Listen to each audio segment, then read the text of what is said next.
Sometimes I try to blow, but it won't go. So I take my finger and pick it. Alright guys, welcome back to another episode of Two Beers with the Band. I'm your host, Chris Shrum, and today I have the pleasure of sitting down with Mr. Brad Covington, a Nashville-based musician that I met. It's been, a couple of weeks ago maybe. I went to a restaurant after a night on the town, and Mr. Covington here was up on stage playing, and I planned to walk in honestly and have a couple of beers and then leave. And after I sat there and watched him just wear it out on stage, I ended up closing the restaurant down, having more than a couple of beers, and we got to talking afterwards, and we exchanged contact information, and I was finally able to nail him down for an interview. So, all right, Brad, introduce yourself, and then if you don't mind, tell us a little bit about the beer you brought. Sorry, guys, we went ahead and accidentally poured it, but we can talk about it here in just a second. What's up? My name's Brad. I'm a musician. Do a little comedy too, and I brought this beer. And I'm not really a beer drinker or really alcohol at all, but I saw it said tropical and bright, so I figured that would probably be a good call. I gotcha. I like this is POG Pitch, or Pog Pitch, I guess, from Highwire Brewing. And as he said, it says it's tropical and bright. It is 6.2% ABV. It is a IPA dry hopped with Sabro and Azaka, fermented on passion fruit, orange, and guava.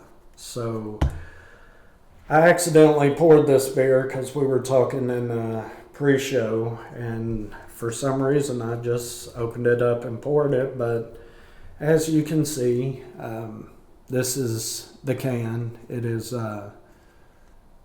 it's pretty colorful. I like it. I like the bright colors on the silver background, but the beer itself is a kind of a light, hazy orange color. There's a little sediment down in the bottom of the glass, which I'm not necessarily a fan of, but with a fruited beer, I do expect some settling in the glass. So thank goodness it has settled to the bottom. So yeah, yours is really settled. Mine's not quite as settled. If you pour the whole thing in there, because the beer's been sitting up, all the sediment is in the can. So usually what I do, if I get a beer like this, I pour it about 97%. And actually what I do is I'll pour it till I start seeing some of that sediment come out, and usually I'll stop.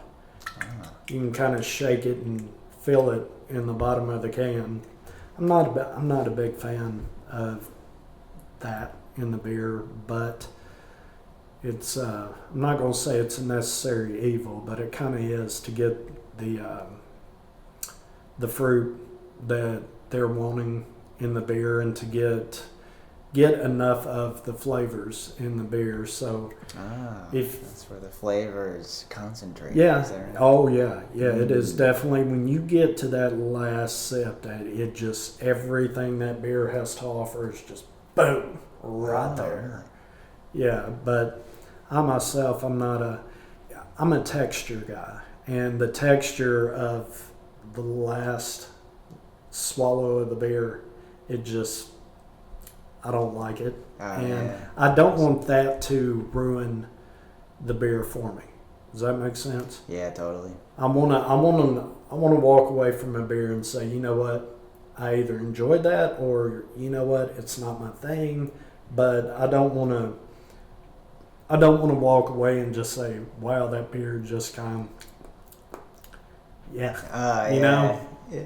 But anyway, let's get a sniff and see what you got.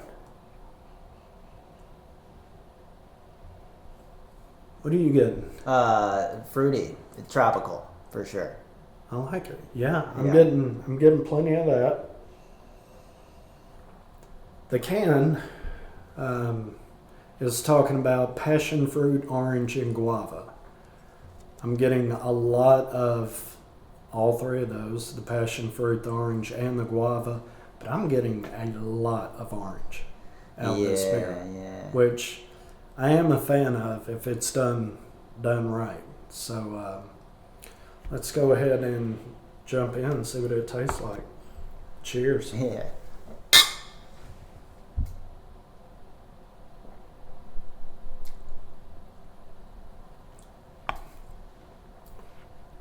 Oh wow, that is definitely fruity. Yeah. There's a lot of fruit up front in this beer. Wow. It wasn't lying. The orange in this beer is definitely, for me, it is up front and just in your face. I am getting the passion fruit. I am getting the guava. I'm getting a very light caramel, almost a light cereal as well from the malt. Like a Captain Crunch. Maybe not as sweet, but Tricks. well, no, Fruity Pebbles. No, I'll say Captain Crunch, but once you get past the sugar component of Captain Crunch, and it does kind of give you that kind of, I'm not going to say graininess, but maybe it is the graininess of the cereal. It's been You know, once you get past the sugar component and you get that second flavor, I do kind of get that from the malt in here. So I'll say a cereal malt. Yeah, you know When's what? the last Yeah. time you had Captain Crunch? Last time I had Captain Crunch. Good Lord, I have no idea. I can't even tell you the last time I had a bowl of cereal. Wow. Yeah, it's been a while for me too. I'm always on the go, and if I can't eat it and be moving, I don't even buy it. That's kind of the sad part. But I'm in between both jobs and doing this. It's just like, I'm lucky if I eat breakfast at all sometimes. But, Oh yeah. yeah. Yeah, I used to tear up some Cocoa Puffs. Back when I was eating cereal, back when I was young, living at home as a child, me and my brother knock out a box of cereal in 2 days. Easy. Yeah. Easy. If I was hungry. What was the one for you? Or did you probably jump around a bit? We did jump around a lot. Yeah, you got to. Not a lot of sweet cereals. We did. My mom would buy kind of your Honey Nut Cheerios, maybe some of your grainy type cereals, Nutri-Grain, or we did some Raisin Bran, quite a bit of that. Okay. Me and my brother were never really fans of real sweet cereals. So no Cocoa Puffs? Honestly, I can't recall. Oh, okay. No, you would know. No, I mean I know what they are, and I've eaten them. No, I mean, of course, they're as a child, we didn't eat a lot of sweets. Period. Mm-hmm. My dad's not a fan of sweets, and me and my brother, don't get me wrong, I mess up some Reese's Cups. Oh yeah. I will destroy some Reese's Cups. Did you ever have that cereal, Reese's Puffs? I did, and I wasn't a fan. Oh really? Yeah. The idea is more alluring than the actual cereal. Maybe. Yeah. I had it for a while, but it lost its luster pretty quick. They had great commercials though. Yeah, the music in those commercials? Yeah, That's pretty cool. They definitely drew me in, but to be honest with you, the first bowl I had was kind of a letdown. Yeah. And I was hoping maybe the next bowl might be a little bit better, since I kind of knew what I was looking for. Again, equal let down. I was Sorry to like, hear that. well, this isn't going to ruin the Reese's Cups for me. So long as they don't mess that recipe up, I'm good. But, I can tear up. Did you ever try the Oreo O's? I don't think so. Dude, those were so good. That was crazy. It was just like, I guess they look kind of like Cheerios, but they were like, they were chocolate, and they're like Oreo flavor. Yeah. And that was the best. It was insane. And when it comes to Oreos, You like Oreos? I had to quit buying them. Oh yeah. I would eat the whole pack Oh. in 2 days. Whoa. I was like, this can't be. And then I read somewhere where it said this is the unhealthiest cookie that is on the mainstream, market. What's the unhealthiest part? Is it the cream or the cookie part? I don't know. I had to get away from that article because I'm like, don't lie to me. This is lies. How did you eat them? Did you just eat them straight like normal, or did you do a little bit of scraping of the icing, or did you make it doubles or? Well, as a child, I did a little scraping of the icing. Got to, yeah. Dipped them in milk from time to time, but as an adult, again, I don't really have time, so it's just kind of, pull it out of the package and go. Not a fan of the, was it the double cream or the? Oh yeah, double stuff maybe. Yeah. I'm not a fan of that. Yeah. I actually. They got it right. They got the right ratio, the originals. Yeah. And somewhere, I think I found them in a little 6-pack or a little 4-pack or something. And it seemed like they had even less of the stuffing in that little individual pack. And even when thin? Were they they weren't. They weren't the thin ones, Mm-hmm. but it just seemed like maybe the machine just didn't get the ratio right that day or something, and it was it was visually less in the middle than, and I loved it. I actually really enjoyed it, and then whatever bag, I guess, that I bought those in, the next time I was able to get that same bag, they weren't as thin as the first bag. Limited edition. You didn't even know it. Man. It'd probably be worth something someday, too. Yeah. Held on to them. No. You put Oreos in front of me, it's over. It's just, I hold on to them for about 3 or 4 seconds max. I remember we used to get those little mini ones, like soccer practice or something. Yeah. The minis are great too. Oh yeah. Oh yeah. I just cut the top off that bag. Oh yeah. I just pour it like it's a beer. I just pour it on down. Let's go. Dude, yeah.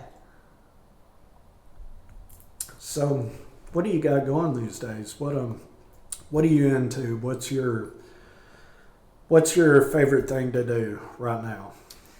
Favorite thing to do. I've been working on my comedy. Has kind of been the main kind of thing, and I do music with it. So kind of working on that. That's kind of been my my main project creatively, I guess. Just putting together something interesting, because I like playing music. That's a good time. But I've always wanted to do something like a little more than that, or just something that includes music, but not just music, Okay. And okay. So yeah, I've been kind of combining it with with jokes and comedies has been that's been pretty fun, and it's I like trying to do something just something that I haven't seen before, and something and just interesting to me, and using different instruments and stuff, and trying to see if I can be funny, and it's fun too to come up with stuff like that, and because I love seeing really any type of comedy, but especially musical comedy is always kind of just the most interesting thing to me, and hits me. Okay, that's interesting.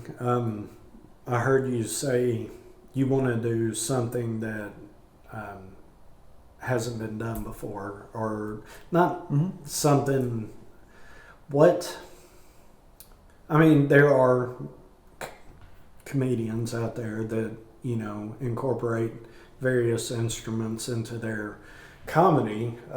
What's your shtick on that? What? Yeah, so like I've been using a few different types of instruments. Like you'll see some people like a guitar, obviously, or like piano or something. And I do a little bit of keyboard. Sometimes I have like a little this little keyboard with like kind of mini keys too. It's called a Yamaha Reface. They have like 4 different ones, but I have a couple of those, and I have a key, like a strap, so it looks like a keytar essentially. I have it like so I can stand. It's like mobile and it's battery powered too. Yeah. And I have a little amp too, a little mini amp. So I use that sometimes, and I have some like kashishi, which are like basket shakers. They're like about that big, and like they have a hard bottom. And I rig those up to where I put those on my feet, and so I have like kind of percussion, kind of one-man band kind of thing going with the keys. So that's one thing I like to do. And then I have some other stuff where I use some triangles, and I use this Brazilian instrument. It's called a cuica. It's like you've probably heard it before. It's like a drum, and it has a head on this side, and then like a stick that's attached to the head on the inside. And you take like a damp cloth or like a sponge, and you rub the stick, and it goes whoo whoo whoo. You ever heard like you probably heard something with it, and they're not like known it was that, but it's a really fun instrument to play. It's a Brazilian instrument. They use it like samba and stuff there. How did you come across these instruments? So that one, the cuica, I when I was at Belmont, I went to Belmont for college. That's why I came here. And in one of the classes, we had a class called ethnic percussion, and we just basically every day we I guess just learned about different instruments from all over the world and stuff. And there's obviously a lot of percussion stuff that comes from Africa.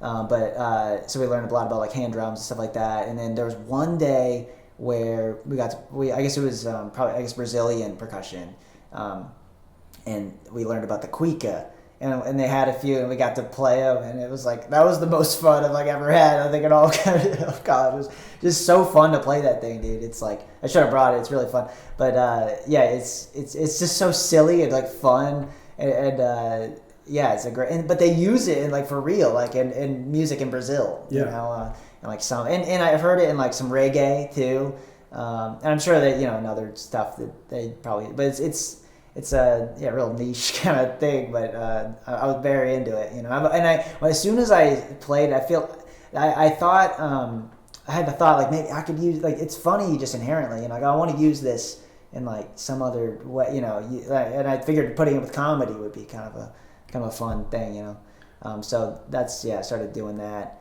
and I have like I want to do even more, like I have a lot of like other instruments too, but so far I've been working with that kind of stuff and trying to get the jokes hitting too, right. Like, that's a big part of it, but having the musical stuff is makes it really fun for me, and like it's like I get inspired with that more than just like I like the combo, the jokes and kind of the musical element. I feel like it for me it makes it really fun and interesting, and like I said, like I want to do something like that I haven't exactly seen before. Like of course like people do, like you were saying, like musical comedy and just comedy in general and stuff, but I just like, and I like a lot of different stuff, but I want to do I just want to do something that's like that really takes it to a different place, or like I don't know, and not to say like I am like some like great, but that's what I'm striving for, to do something that's like because that's what I like seeing. I love seeing stuff that like there's stuff that like Dimitri Martin does. Dimitri Martin?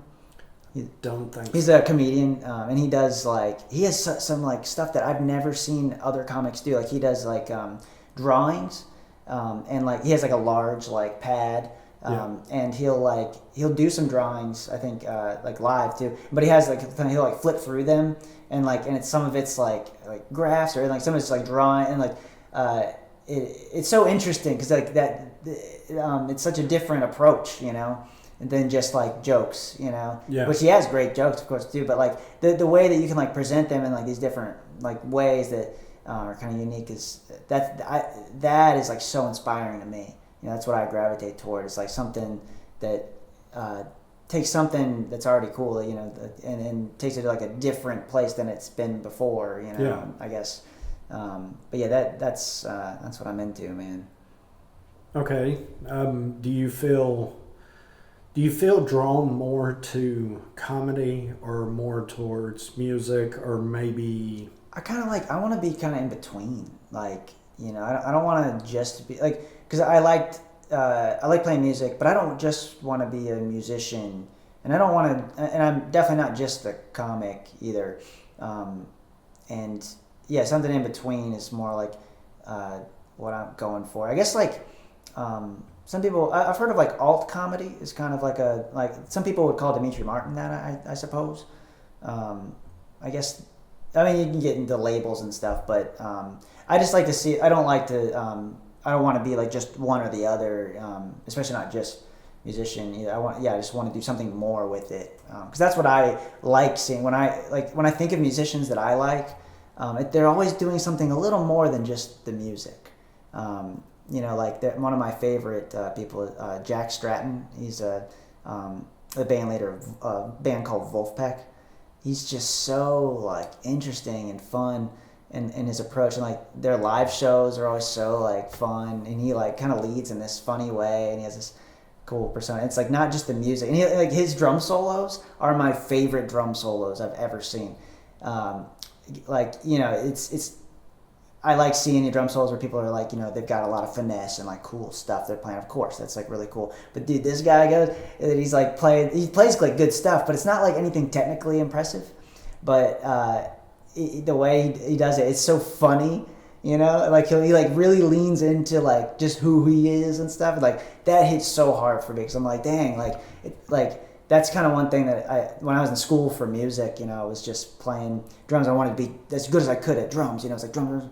But I was like that's not what I really got into music for to begin with. It was more like the fun of it and stuff. And like I feel like somebody like Jack like really brings out that aspect of it that like reminds me of like, oh, this is really it. Like that. So that kind of stuff really inspires me. And that's what I'm about with music. Because I'm a proficient, especially on drums. I feel like I'm definitely, I can play most if I want to play this point. But on keys, like I'm very like, I just play what I like and what I know and stuff. And I'm totally cool with just how, there's a lot of stuff I can't play on drums for sure too. But I don't feel, I used to feel like bad about that. Like, oh, like, like I need to be, like if I can't play stuff, I should be able to play it, but it's like, but why at the end of the day, it's like, I kind of reached the point where I'm cool with, how I play. And I don't, I'm definitely trying to get better all the time in a certain sense. But like, there's like a certain sense of like being content with how you play and what you like and what you gravitate towards naturally. That like, if you like embrace that, like I see some people do, like Jack Stratton with his soul and stuff like that. That's really inspiring in its own way, and that's what I'm into. Well, do you think there's a market out there for that? For what? Well, yeah, like what I'm trying to do, basically. Yeah. I mean, when you say market, like, here's one thing about the way that how I do, or at least the way I view my creative stuff. I like to keep it separate from like financial.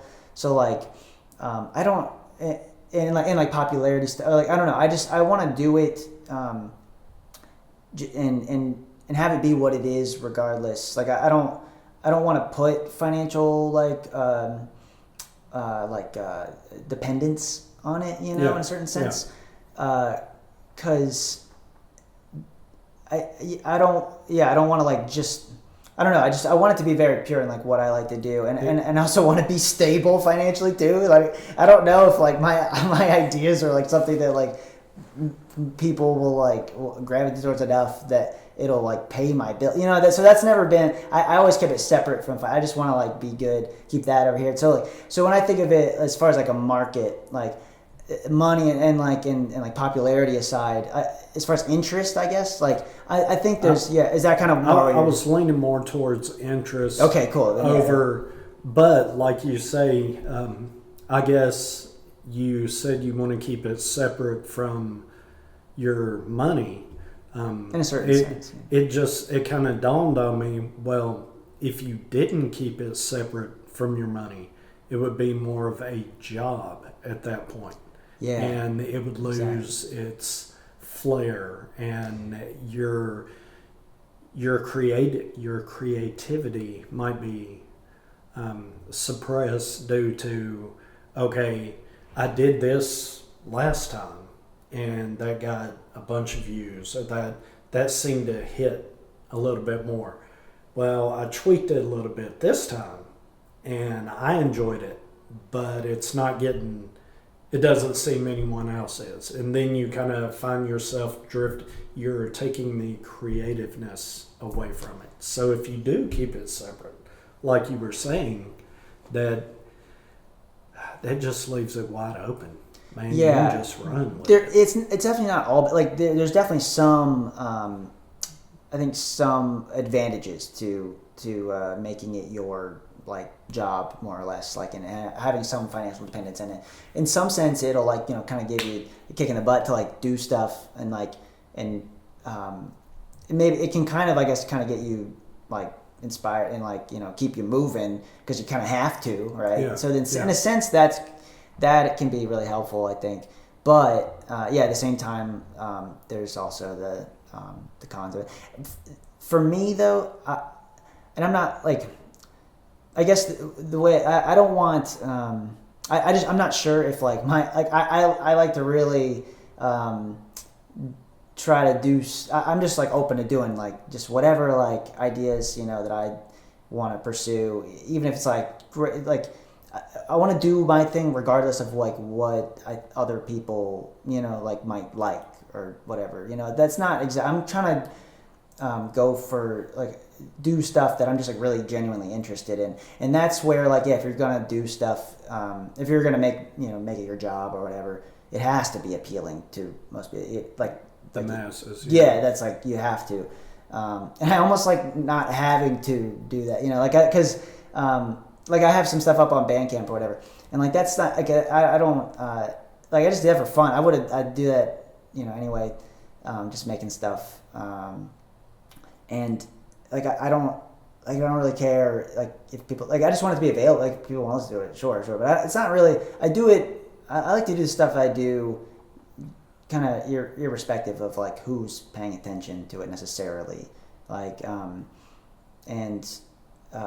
I just want to be. I want to do really interesting stuff, regardless of like how popular, like, or what I'm interested in at least. Well, do you feel that when you lay down at night, that feeds your soul?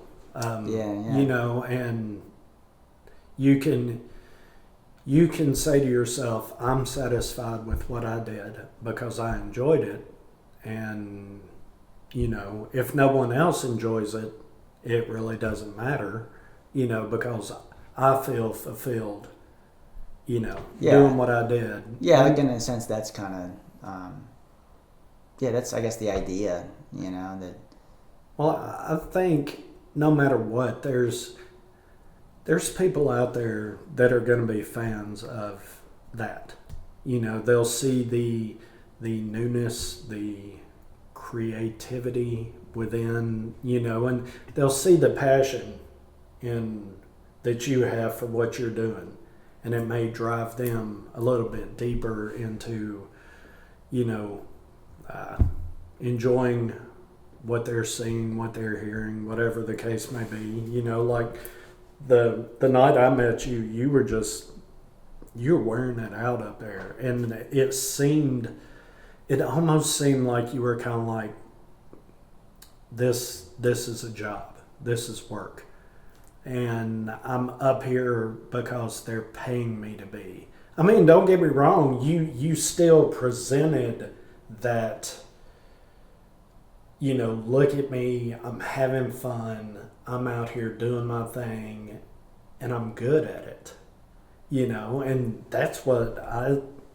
kind of drew me in. That's what kept me there, was the smile on your face the whole time, and it just seemed like you were having a blast doing it, but you were doing so many different things all at once. It wasn't just simply playing drums, and y'all bounced in between so many different genres of music, and I found that even more intriguing. It's like, okay, they're doing, this song by this band, and oh wow, they're doing this song by this band. Did not see that coming. And, you guys were knocking it out, and I was like, I really enjoy this. You keep me guessing, and, like I say, I came in, I planned to have a couple of beers and leave, and I don't know how many hours did I sit there. They were closing, and I was like, I've got to talk to this guy and, see what he's got going on. And it was just, I guess the musicianship, if that's the right word, that you displayed, but you did so many different genres of music. And that's what kept me engaged, was how you could go from a pop song in, say, the early 2000s to maybe kind of a rock song mid 2000s, and then heard a little, and just, it's like, what is going on? And you hit it and did it so well. So I mean, what style of music do you play? If you're being paid to play, what style of music can you play, or do you play, or what genres, what's your catalog as far of what I play or what I am into, or both. Yeah, so as far as playing, like I pretty much play, well, these days with the gigs I've been playing, I mainly get to play like original stuff and just like literally like random, just whatever songs that I like, and that ends up being across the board. Like, I like a lot of reggae, and I like a lot of like silly songs, sometimes we play the Dora the Explorer theme song. It's like, I love it. It's so fun. And it's hilarious to me. And then I'll play some other like obscure like stuff. And then some like really popular, stuff that people have heard before, but just a song that I really like. What I really like, those songs that everybody knows, but you don't really hear very much, or like, like we played the Itsy Bitsy Spider, Yeah. But we played were you there for that? Yeah. Like I love playing that song, because like everybody knows it, and like, but you don't ever hear it, these days, unless you have a kid, I guess. I saw y'all talk about it, I think, and I don't know if you were. It seemed there was some discussion before that was played, and when it started, I was like, I've heard this song. And I sat there, I'm like, I've heard this song. And then when it dawned on me, I looked up, I'm like, they are really playing this. And it just, I had such a blast. I was like, where did that come from? But they're doing it so well. And they seem to be having a blast doing it. Yeah, so that's a fun one. that translated to me, it's like, if they're having fun with it, I'm going to have fun just listening to it. Cool. And if they're playing this, where are they going to go next? I mean, wow. That just caught me so off guard. I mean, that's what I like about live music, and especially going to small venues where an artist or a band does it. They may have a set list, but they have the freedom to do different things, and I don't know, they're able to show their creativity. If a band is, let's say, a alternative rock band, but maybe a couple of the guys in the band, they're more country, or their influences are country, but they play, in an alt-rock band, maybe they can play, a couple of little country songs in there. And of course, in Nashville, it's going to hit. Everybody's on board with, okay, yeah, I've heard that song, because we got such a mixed group of people in this city that listen to so many different styles of music, and that's what I like about live music in this town. What kind of music do I listen to? The presets in your car, going from 1 to 6. What are the presets? I use my phone in my car for so it's essentially just my phone, I guess. But I listen to a lot of 60s, 70s reggae, which is, I guess they call it rock steady. Yeah. That music is like such a great vibe, man. I love that music, especially the instrumental stuff, like Jackie Me Too. He's a cool dude. He has a lot of instrumental stuff. He's like an organ player. He plays like all types of keys, but a lot of organ stuff with him. And John Holt's another. He sings, but yeah, I mean, and I like stuff with singing too. But particularly the instrumental, like older reggae, is really nice to have on in the background, and because I like to say when I'm in the car, I like to use that time often to think, and sometimes I'll just keep it silent, but if I sometimes want to have like a little vibe going, and that sort of music is so nice to just have on lightly in the background, and just kind of, and even when I'm just really anytime, it's a great just uplifting, kind of nice. I always feel better listening to that, there's something about it, and the sound of those recordings too, mixed with the vibe. It's and they're really silly too. It can be really funny, that the artists, I guess, of that genre and that era, they can be really silly, and I can get down with it, Well, I can. I know I've listened to those songs, but I've never really listened to those songs. So reggae in general? Well, no. I've listened to, I'm going to say, my fair share, but it's not 60s, 70s. Mm-hmm. It's been more of the popular reggae music, and I do like it, but it seems, for me, I like to listen to a variety of music. So for me to say, I can only listen to 3 or 4 songs and then I have to change it, that's not fair to say, because I usually go with playlists that I've already, put together, or whatever maybe Spotify's put together for me. So, even if you do put reggae music in there, it will eventually, if it's a Spotify-made playlist, it seems to move away from that into a different genre kind of quick. And then, of course, my starred playlist, man, it's all over the map. I mean, all over the map. And there are reggae songs in there. It's just I tend to only listen to 2 or 3 at a time, and then I kind of move into something else, and then 2 or 3, and then something else, I definitely bounce around a bit too, for sure. That's just the most if I had to pick something that I listen to the most, it's definitely that. But I bounce around a whole lot too, listen to a lot of different stuff, like I said, Wolfpack, that kind of stuff, and I think it was just funk, and then also just I like some theme songs too, and just random stuff, what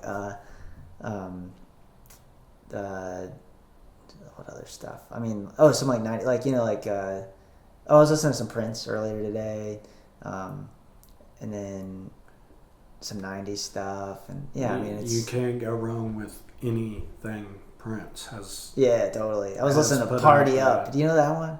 I have heard all of them. At some point, I have heard everything he has put out there, and it seems like any time I hear Prince come on, whatever I'm focused on, I just lose focus, and I focus on the music. I don't know why. You know what? I take that back. I do know why. Because as I've gotten a little bit older, I try to pick songs apart. That's fun for me. I try to say, okay, all right, so this song is being played on an independent station or a country station or a pop station or a rock station, whatever. And I may listen to the song and say, you know what, no. I'll listen to it again, try to pick it apart and say, nah, there's some influences in here from somewhere else. But when I listen to Prince, it's just like, he is all over the place. I mean, this could be a pop song. This could be a funk song. This could be a alternative jazz song. This could be a rock song just based simply on his guitar. And you sit back and look at it and say, you know what, that song is a combination of everything I just said. I can see all these different influences in that song. And that's what makes me enjoy that song, is that he takes so many different influences, combines them into one song, and makes it his own. When a Prince song comes on the radio, you know it's a Prince song.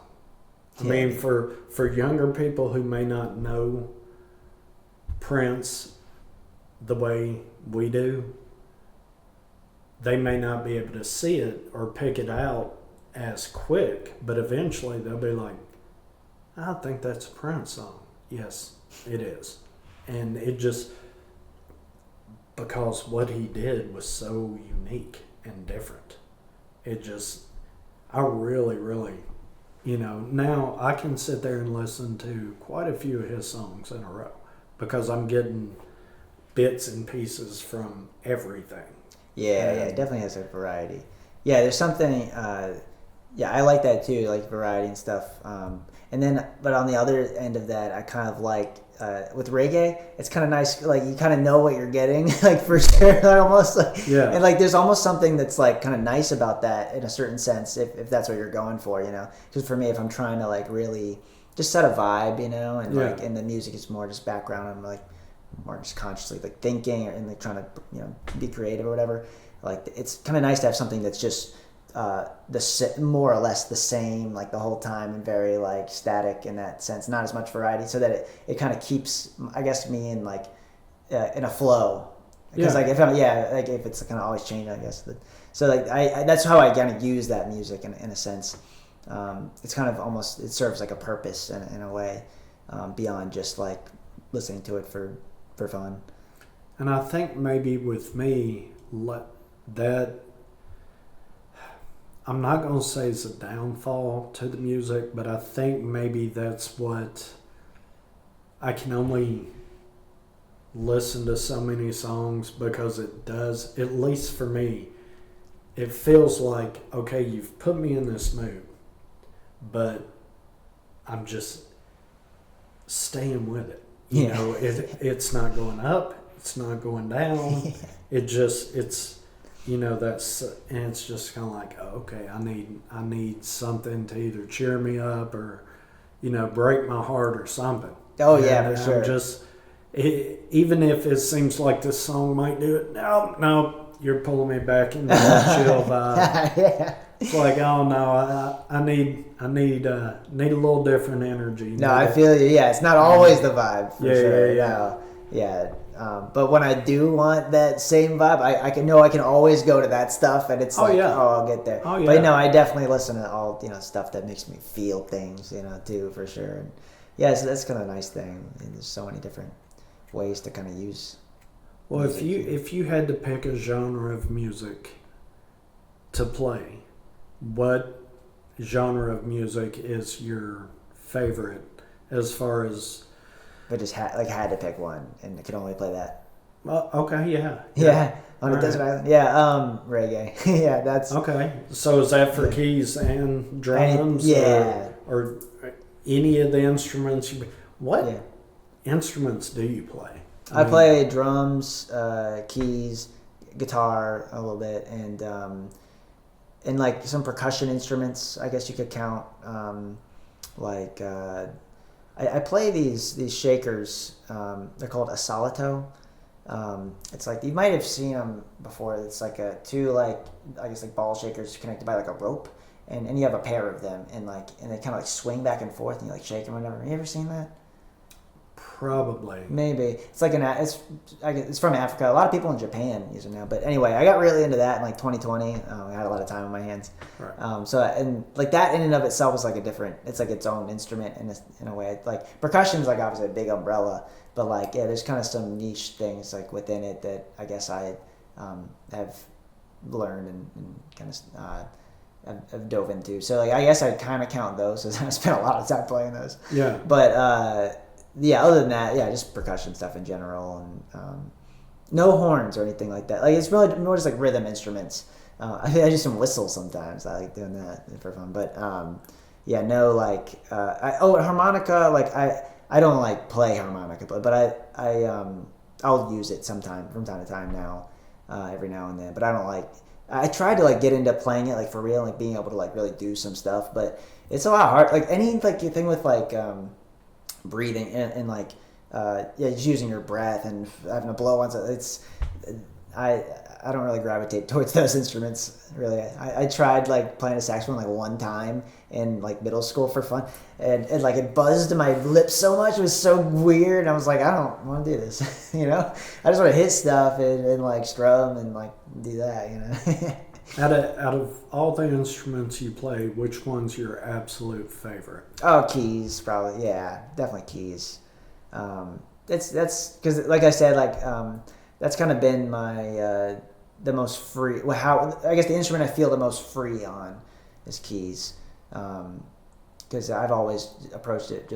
I've never felt like I've had to play anything on keys really. I mean, not very much. Not nearly like I have on drums. Like where I really, which in some ways is cool. You know, like I like being able to play a lot of different stuff, but also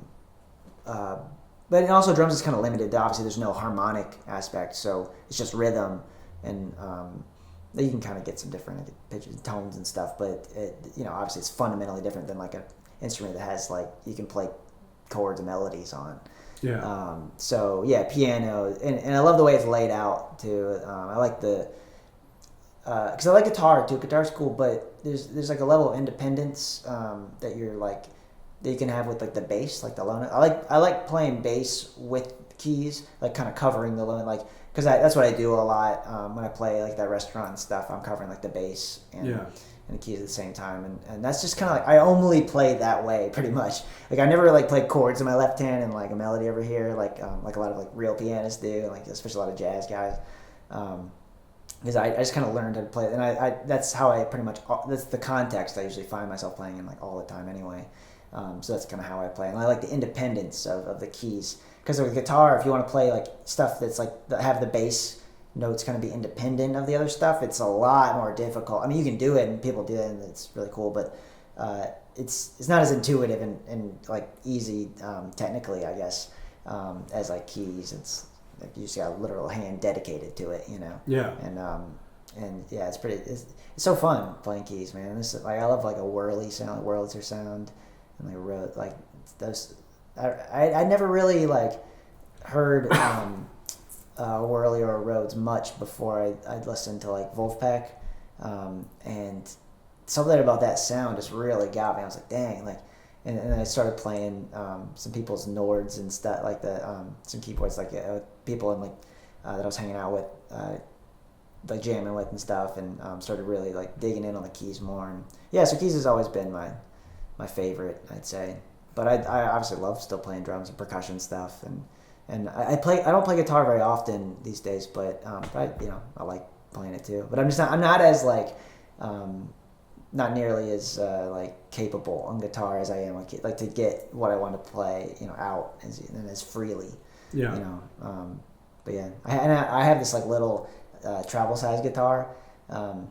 That I like using the most. It's just so easy to get around, because my hands are a little on the smaller side, so it's like playing real guitar. There's a lot of stuff that that I just can't like reach as comfortably, and like all these shapes are like like a lot more. It's a lot more physically demanding on your hand, and like I found that playing this like small guitar, it's kind of funny, which I like, and it's so much easier to play because everything's so much closer together. Yeah. And it literally has the same range as like a normal guitar. It's just on a small scale. Yeah. It does, it may not be like as in tune technically a little bit. It's kind of one of the, I guess, the downsides of the scale, but I love it. It's so fun, and yeah, it's just easier. Do you ever use that in the comedy? Guitar.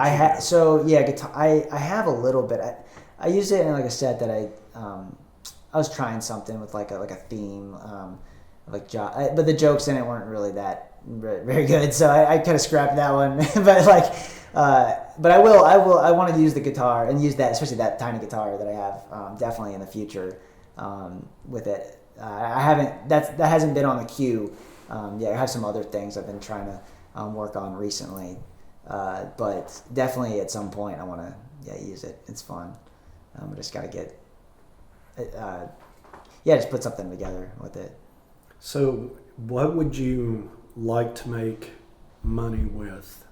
The comedy with the instruments, or just I guess doing strictly music? What would be, and I ask everybody this, and I guess that's, what I'm trying to get to is, what is the top of the mountain for you? What is, the peak for you? What do you want to do for you, for your career, and be able to say, you know what, I have accomplished my goal?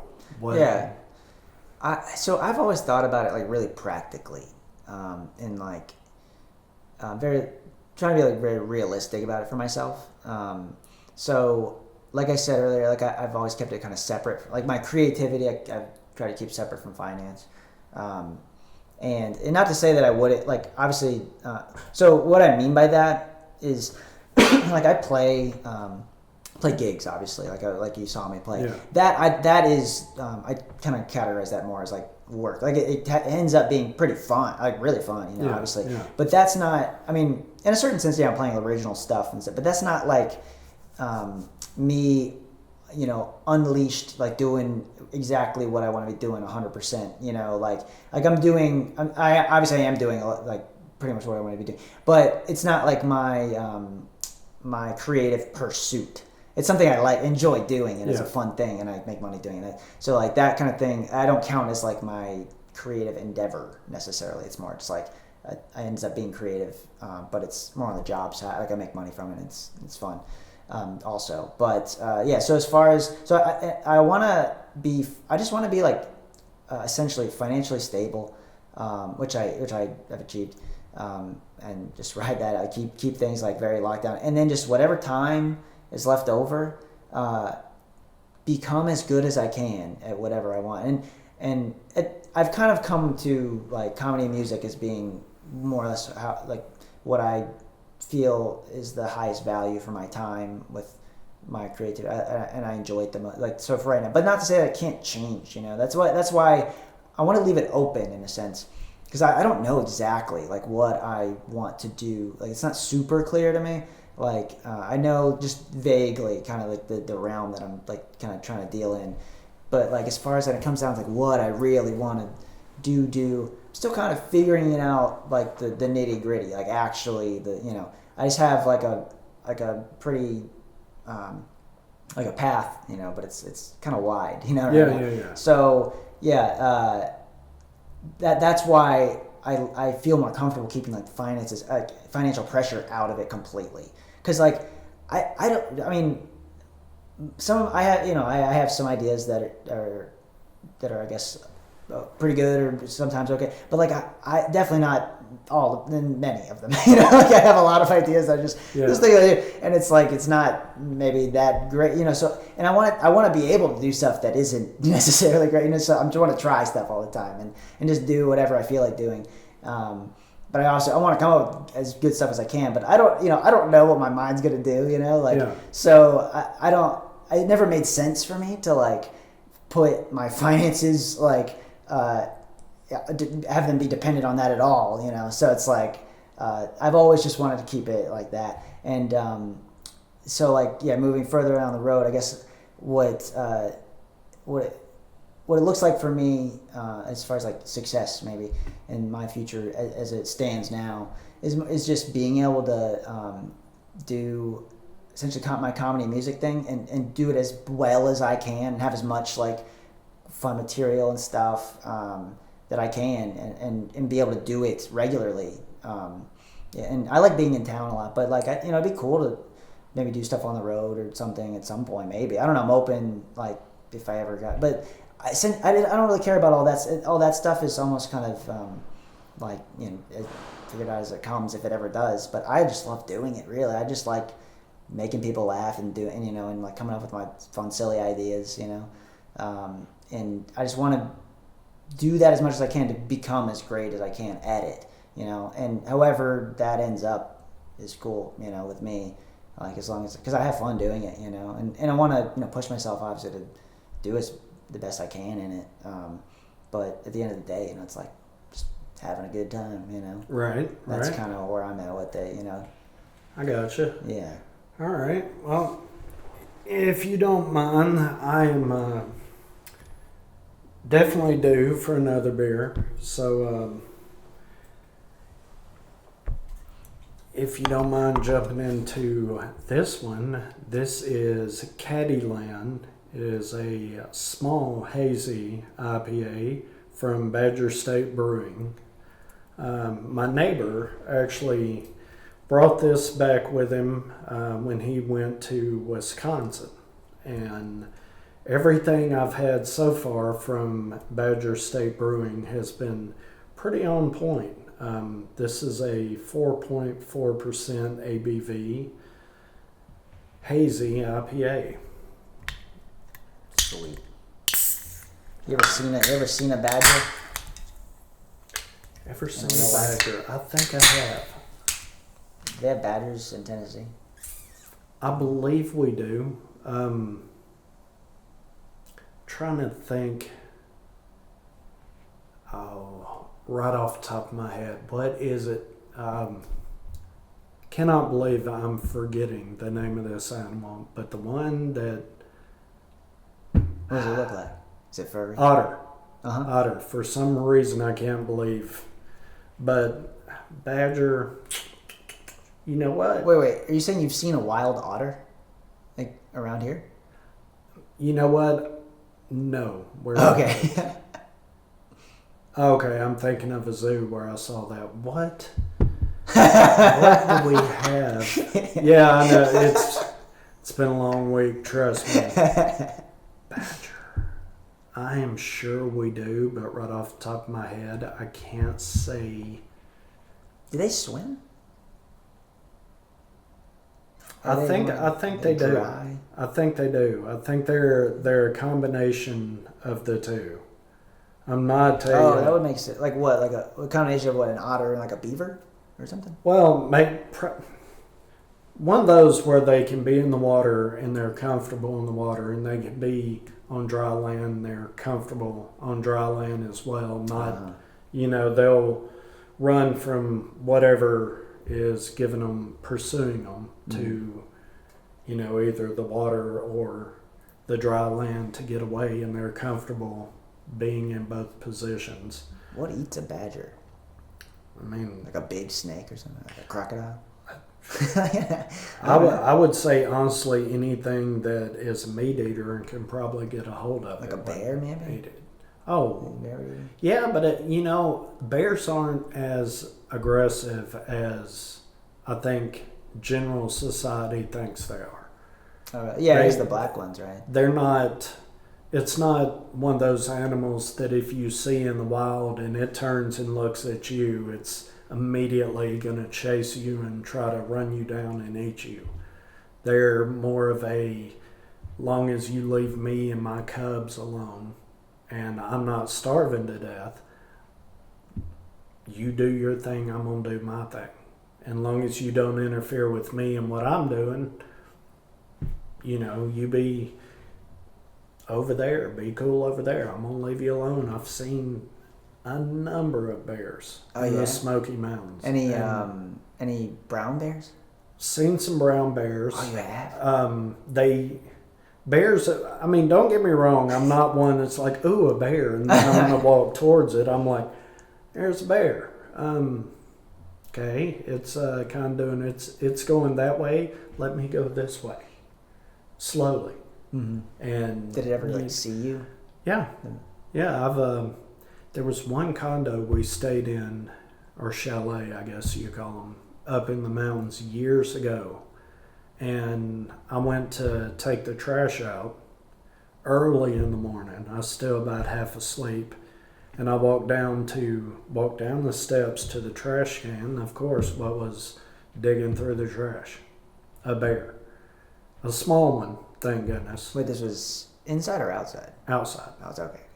And it was a small one, and man, it was going after something. It was kind of,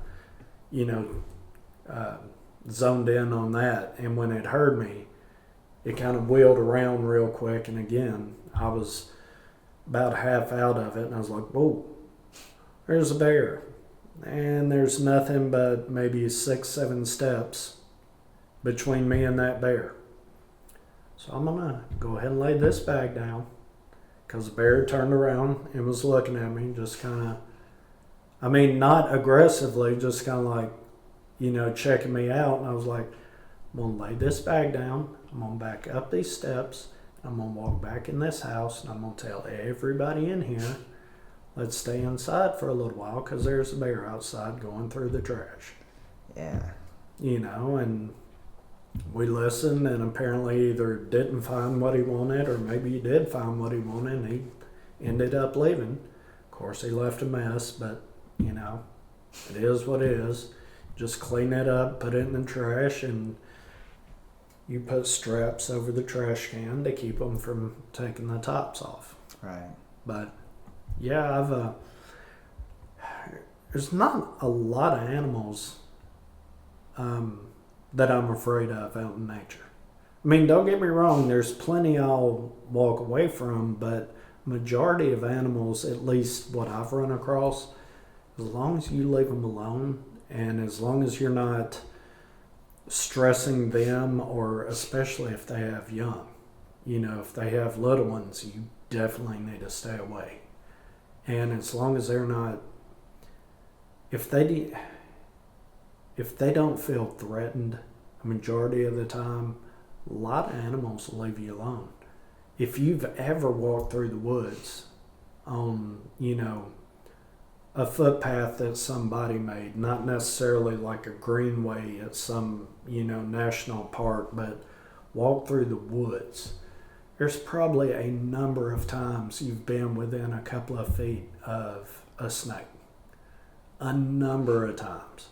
And the snake heard you coming, and I mean, it didn't want to have a problem with you, so it just remained still and kept an eye on you. And you just walked right on by.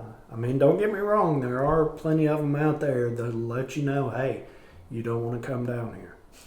And when they get in your way, I go the other way. Kayaking, I've run across a number of snakes in the water. Oh, in the water. Number of them. And here they come. I'm going this way down the creek. Here they're coming across the creek. Just go right up under the kayak, and they keep cruising like nothing's wrong. And I keep cruising like nothing's wrong, because they're going their way, I'm going mine. You're I'm going a little bit quicker now that I know where they're at. What about like a gator? I have never run across a gator out in the wild. I've seen plenty of these, I think they call them caiman, the smaller ones that certain pet stores are allowed to carry. Oh, really? They have those at pet stores?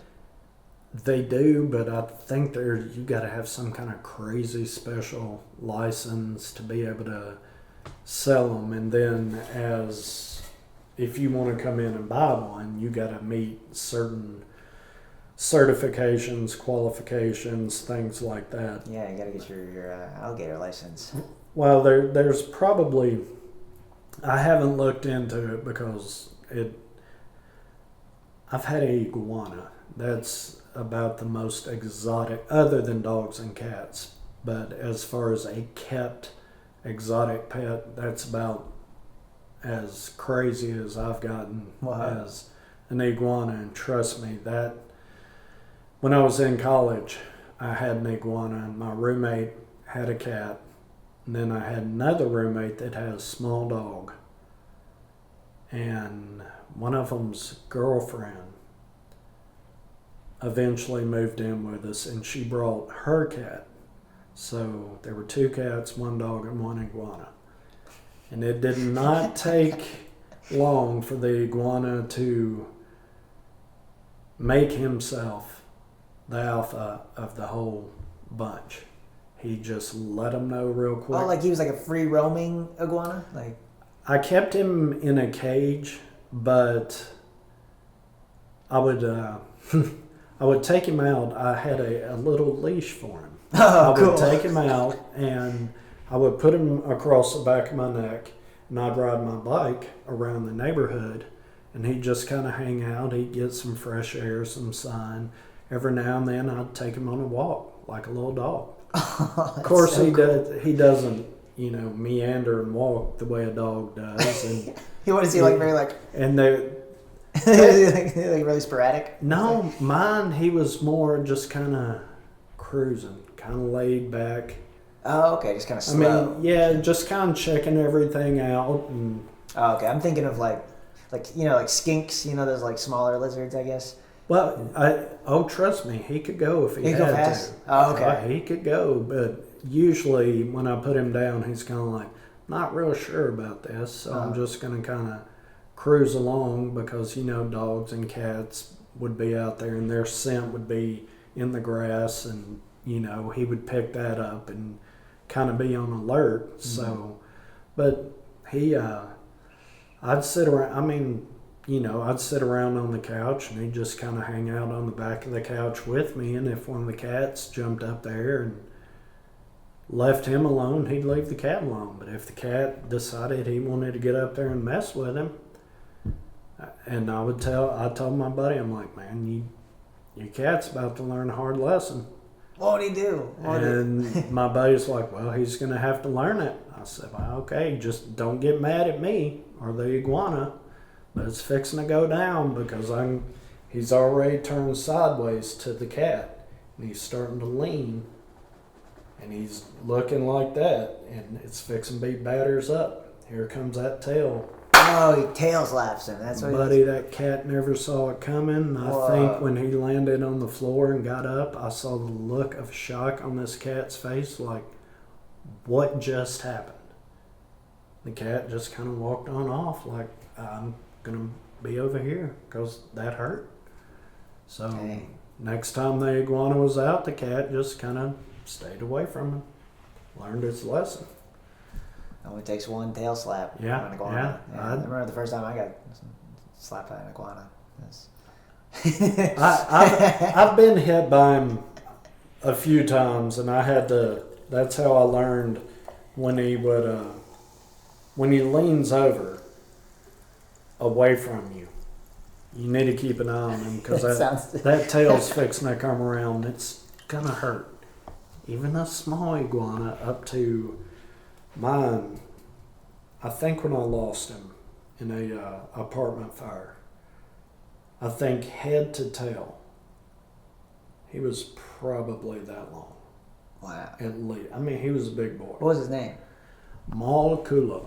Malculo. Yeah. What, does that mean something? In Spanish, badass. Sweet. Because that's what he thought he was. It sounds he like he was a badass. No, he was. He handled those cats and the dogs. He was never aggressive towards them. He just let them know, I don't want to be messed with.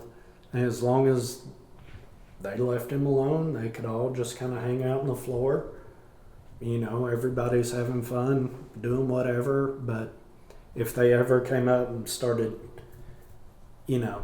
patting at him or whatever, and he's got that lean, that's when they'd be like, all right, That's good advice. we need to walk away because here comes that tail that's going to knock me about 3 or 4 feet backwards. Yeah, dang.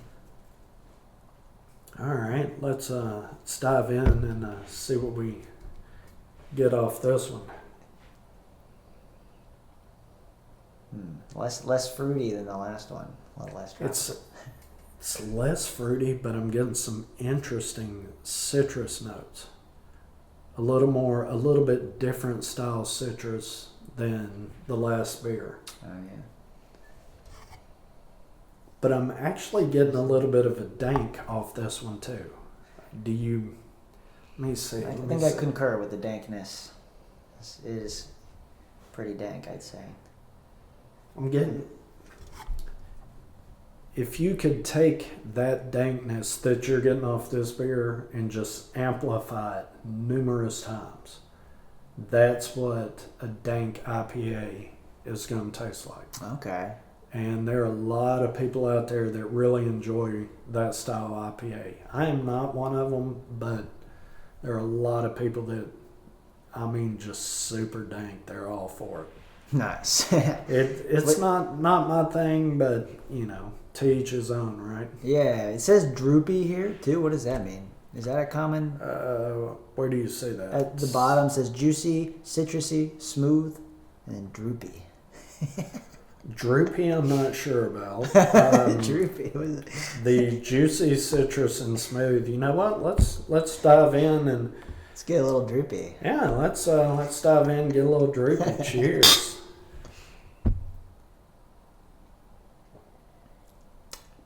Oh yeah, I'm feeling the droop already. That is juicy, citrusy, and smooth. It's got a decent carbonation level, which I do like.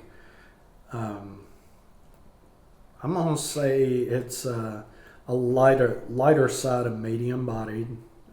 It's definitely smooth. The 4.4% ABV is going to make it be a little. That's what's going to give it the lighter body. At least for me, that being low ABV is going to make the juiciness and the citrus really pop in this beer, which I do enjoy, and it's not too much. It's about exactly what I like in a lower ABV beer. Now, as far as droopy, I have no idea what that is. I'm going to have to research that. Or maybe it's droopy. Could possibly be, but you never know what the badger's cooking up, Yeah. I'm going to have to research that and check it out and see what droopy is. It's probably something that a lot of people are probably yelling at the camera. It's this. And I'm, well, you know what? I'm going to have to figure it out for myself. Right? Yeah. But all in all, for a light ABV hazy IPA, I like this. It's citrusy, but it's not overly done. It's just enough. It's what I like in a beer anyway. Nice, yeah.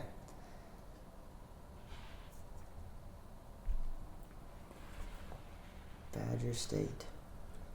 That sounds like a cool college, I wish I could go to Badger State or say that I went to Badger State, Well, I think my neighbor told me where this brewery was compared to what college? Oh, he's going to be so mad, but I cannot remember who. Oh, he's going to be so mad. Oh, well, we'll just have to deal with that when he checks this podcast out. And he's going to be one that's yelling at the camera exactly what I'm supposed to be saying, but oh well. Yeah, you can't help it. You're just a little droopy right now. Yeah. That's it. It's, I think that's what it's the droopy in the beer that's getting to me.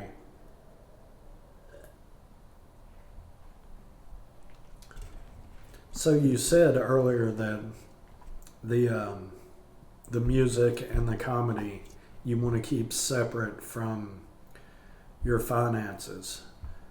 Yeah, and just like kind of I just want it to be kind of open because I don't know if my ideas are like really worth anything at the end of the day. To be honest. Well, do you feel that if you tied money to it, that maybe you would have to follow other comedians that use instruments and use music in their comedy? The ones that have been successful, do you feel like you may have to almost mimic what they do to be successful, and maybe that would kind of cap your creativity? Or, if you won the lotto and just had multi-millions of dollars and could go out there and just say, you know what, I'm going to do what makes me happy because I don't have to worry about if you buy tickets to the show because I have money. Do you feel that if you tied money to it, that it may kind of kill, not necessarily kill the creative aspect, but you would almost feel like you couldn't explore different. Yeah, I guess one big reason for me keeping it separate is the like pressure to like. You hear like a lot of artists like music, especially music artists, like they're like, oh, like okay, I have like this new album, but like, oh, I have to like post all these things on TikTok, or I have to do these, like, you know what I mean? And they feel like they have to because it's like, and in a sense, like that is like the best, I guess, way to like get yourself out there these days, So sure, like that makes sense. But to me, I don't ever want to feel like I have to like do something, like make a certain post or like do these certain things to like get more like I just don't like the idea of like of being like, hey, look at me, like sort of thing. Not that like that's how, just for me, like that's what it feels like whenever I do something. I don't really do much of that type of stuff, like promote, like trying to promote myself. Like it doesn't feel right for me for whatever reason. And also it implies that like you I guess that you feel you've got something like really that, I don't know, I feel kind of like a little open and out in the open, like as far as like what I'm doing exactly creatively, so that might be part of it. I like just keeping it like no pressure or anything, and just doing it because I want to have a genuine good time doing it. But at the same time, I do want to be as good as I can, and like I do want people to enjoy it, but I don't want to do it to get people to like, to be popular or to like make a lot of money, or like, because I don't even know if I could, like either way, like I just kind of want to just be able to explore. And the only way that I know for sure that I could do that freely is to keep it separate from, because if I'm good financially and like career, I guess wise, like in that sense, then I'm free to do whatever I want, and like I can like there's no like pressure or like, and I'm like comfortable. I have like resources too, like I don't know, that just makes sense to me. I'm very like,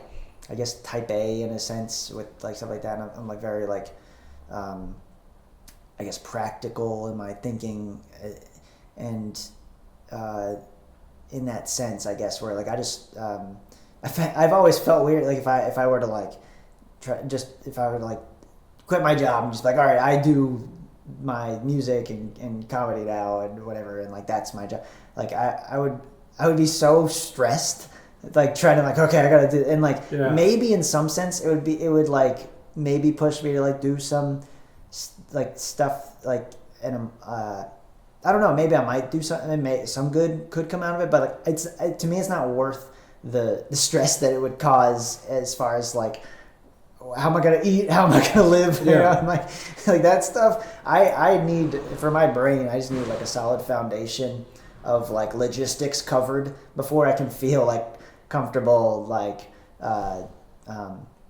enough to like do creative stuff and I don't know. I guess that's just how my brain thinks about it. But not to say that I do want to be as good as I can. And it, obviously the comedy, it's pretty objective. Like if you're doing good stuff, like you'll know like from if people are laughing, enjoying it, and if they're not, then like obviously what you're doing isn't not working there. So I do like the objectivity of comedy in that way, and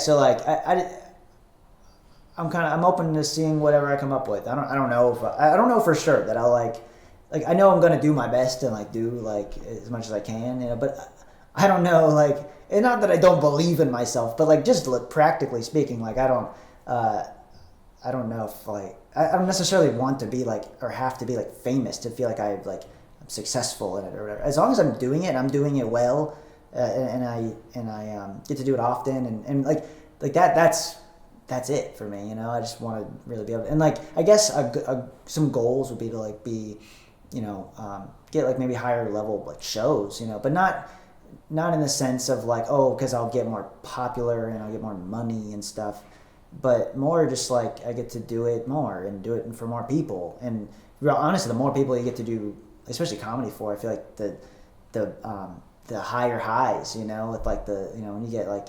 a whole crowd of people that like the numbers really help sometimes, and that really fuels, like, okay, this is working, and then kind of get into a good flow.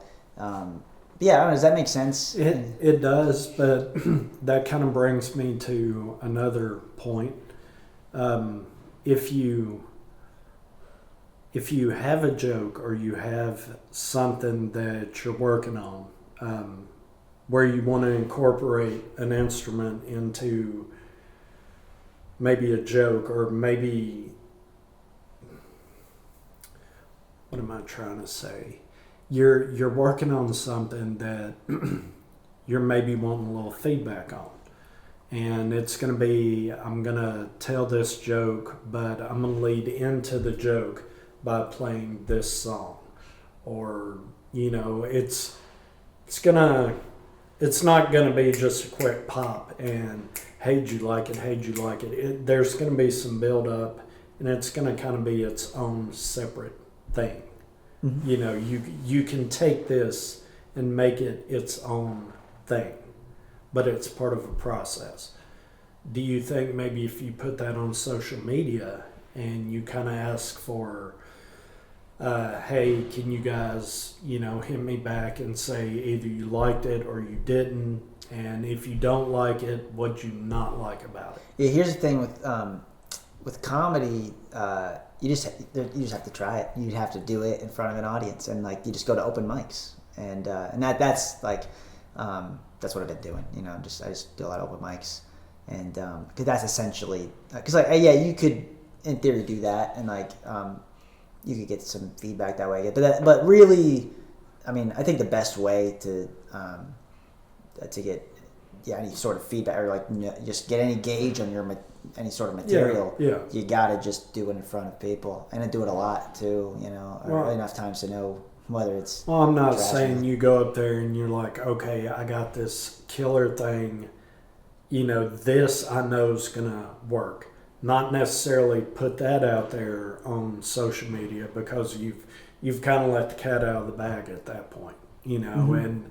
You can't. Stuff. You can't really do that live because everybody's going to see it coming. Or maybe they enjoyed it, but they had their bigger laugh at home or wherever they saw it.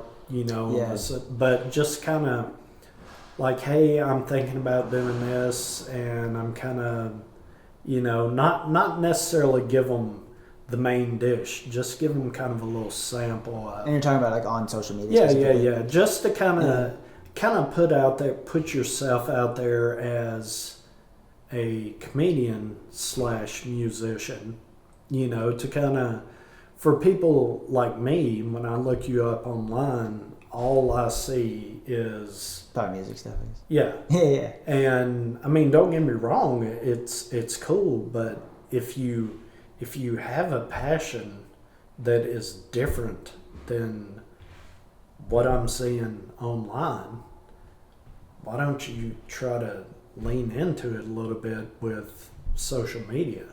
And Yeah. So I have a different, like with social media, I don't really like necessarily, like, kind of comes back around to like the whole like promote myself sort of thing. I don't really like I don't really feel pressure to like do anything in particular on social media at all, like to make myself appear any certain way. The things I posted on like my Instagram or something, for instance, I've just posted just because I think it's interesting, I guess, and like figure like why not just. But that is not out of a sense of like like maybe like this will show people who I am necessarily. I mean, I guess in a sense, kind of, but more just like I think it's interesting. I guess and then maybe people, but like, I don't really care. Like just I think it's interesting and put it out. I guess on there. And the thing about why I don't put comedy up is because like at this I haven't been doing it for that long. And I have a pretty limited amount of material in a sense, so if I'm like putting up any sort of like clip, and I do a lot of like one-liners and stuff too, so it's easy to like burn up a lot of that stuff. And not that like everybody's seen my Instagram, I don't have that many people like following me or whatever, but like if I don't know, I just feel if I posted a lot I have like a clip or maybe two of me doing comedy on there, but and like maybe at one joke or something. But at the end, like I can only post so many of those, just like, and I don't do like very much crowd. A lot of people do like crowd work and they'll post that stuff, and because that's not something that you do all the time necessarily. Like that's a kind of a specific situation in a particular show maybe. But yeah, I don't know. I like even if I did have more, so like I don't necessarily feel compelled to like, to put myself out there as anything in particular, like. Or like make sure people know it's like, like I guess like I could put comedian in my, but I don't know. I feel like I need to do it more to even like be able to like say I do it like that much or whatever in a sense. I don't know. I don't really like look to social media much for. I just like doing it and like none of that really matters to me unless I'm doing something good enough where people care, like at all, like and I have enough material and enough stuff that I'm doing,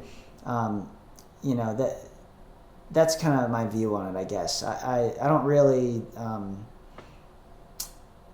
feel this isn't my style, I guess, on like social to try to make it known what I do or this. I just look at it as like I think this is interesting, just put it up. I don't really give it much thought. I more just want to just figure out what I'm doing more than try to post what I have done. And I don't know. I'm trying to move forward with it, and like, cause like I don't know. Again, I don't know how valuable it really is on it. Then like I have some ideas that are good. I don't know. It's hard to like gauge, Well, I just had this idea, and it kind of came to me because I've seen several artists. They'll do post on various Instagram, Facebook, social media, just whatever. It'll be just a short clip, and it'll be them. Basically taking their phone and just putting it somewhere, and they'll just play the piano and just kind of go through and not even say anything. Just shows them playing the piano, or they'll put their phone over here on this chair and they'll put themselves in the screen and just play the guitar, not sing, just play. And what if you did something with one of your instruments, say, the keyboard, and you just kind of posted, or in your head, you've already put this joke together. Okay, the keyboard's going to come in, I'm going to do this, I'm going to build the joke up, the keyboard's going to flow this certain way to kind of build up to it and then, deliver. Why don't you just post simply the keyboard part on social media and tell them they would have to come see you somewhere to... I guess just ultimately it's just not like, I don't feel compelled necessarily. It's just not, I don't feel particularly compelled to like post anything like that. Anything that like is specifically, I guess, trying to do a certain, I don't know. I just post out of like, just for like shits and giggles, whatever. Like I don't really, I don't know. I just don't view my social media presence as like anything like serious. Really, at the end of the day, like I just put up stuff that is interesting. Like I also do like a one-man band setup. Like I play drums with my feet, like a full drum kit, kick, snare, hat, crash, cymbal, and then keyboard here, and then another keyboard here for bass. And I do like sometimes a head shake too, like a helmet with like a tambourine on it. Yeah. And I started doing that a while back, and like I posted some of me doing that, but not in a sense of like come see me or look at me. Sort of, more just I just think it's interesting and kind of fun, I guess. That's kind of that's why I put some stuff on YouTube also, mainly of the one man band type of thing. Yeah. And some of me playing like the shakers and stuff like this, like random stuff, and like other random stuff I've made, just because like okay, I made it, why not just put it up, kind of thing. But I'm not. I guess like I'm in like I've been in like a period of like trying to just like. I haven't really arrived on anything super concrete. It's like this is what I do, and like this is my main thing. Like I kind of have been floating around a little bit, for better or for worse. And that I guess that's why like you're not going to see much like definitive like this is what I do on like social media or something. Because I don't really know exactly what I do if I had to like. I just know kind of vaguely like I do like to do music and comedy and like a one-man band kind of thing. I don't know. I haven't like arrived yet on like a way to like package up my skills and creativity in like the most concrete and like an effective way, I guess. So and I've kind of I'm working toward it every day, but yeah, and I think if I keep on this trajectory though, I get closer and closer to like more like that's why like the comedy and stuff that I've been doing, it feels more like me and more of like really like where my creativity is like centered when I'm doing that and like combining the music with it and like doing that whole thing. And I want to take that further and like dive into that and maybe try to like Reggie Watts. You ever heard of him? He's like a it's hard to even like classify him. He's a musician, like but also kind of comedian in a sense, and he improvises and he like loops, like he beatboxes and like loops stuff, and he like he's pretty funny too. And he sings and like crazy vocal, and he does like accents and stuff. He like just talks for a while too, and like but it's all improvised. Yeah, so interesting. And it's like, and like that's like his thing. I mean, there are other people who do like obviously similar things too. Like Mark Rebier is another guy who does a similar thing, but they both do it in their own way. And but that whole like improvise and like looping thing, like that's, and I feel like I mean, I guess there are probably people who did it maybe before him, but he really seems to have like done it and like made it like. He almost like made his own thing, in a way. And it's like it's hard to call it like, is that comedy? Is it music? Who cares? It's awesome. It is super cool. That I love that kind of thing. I want to do my own thing. That I guess the idea is that I want to do my own thing that is almost like creates its own sort of realm of this whole musical comedy like kind of world.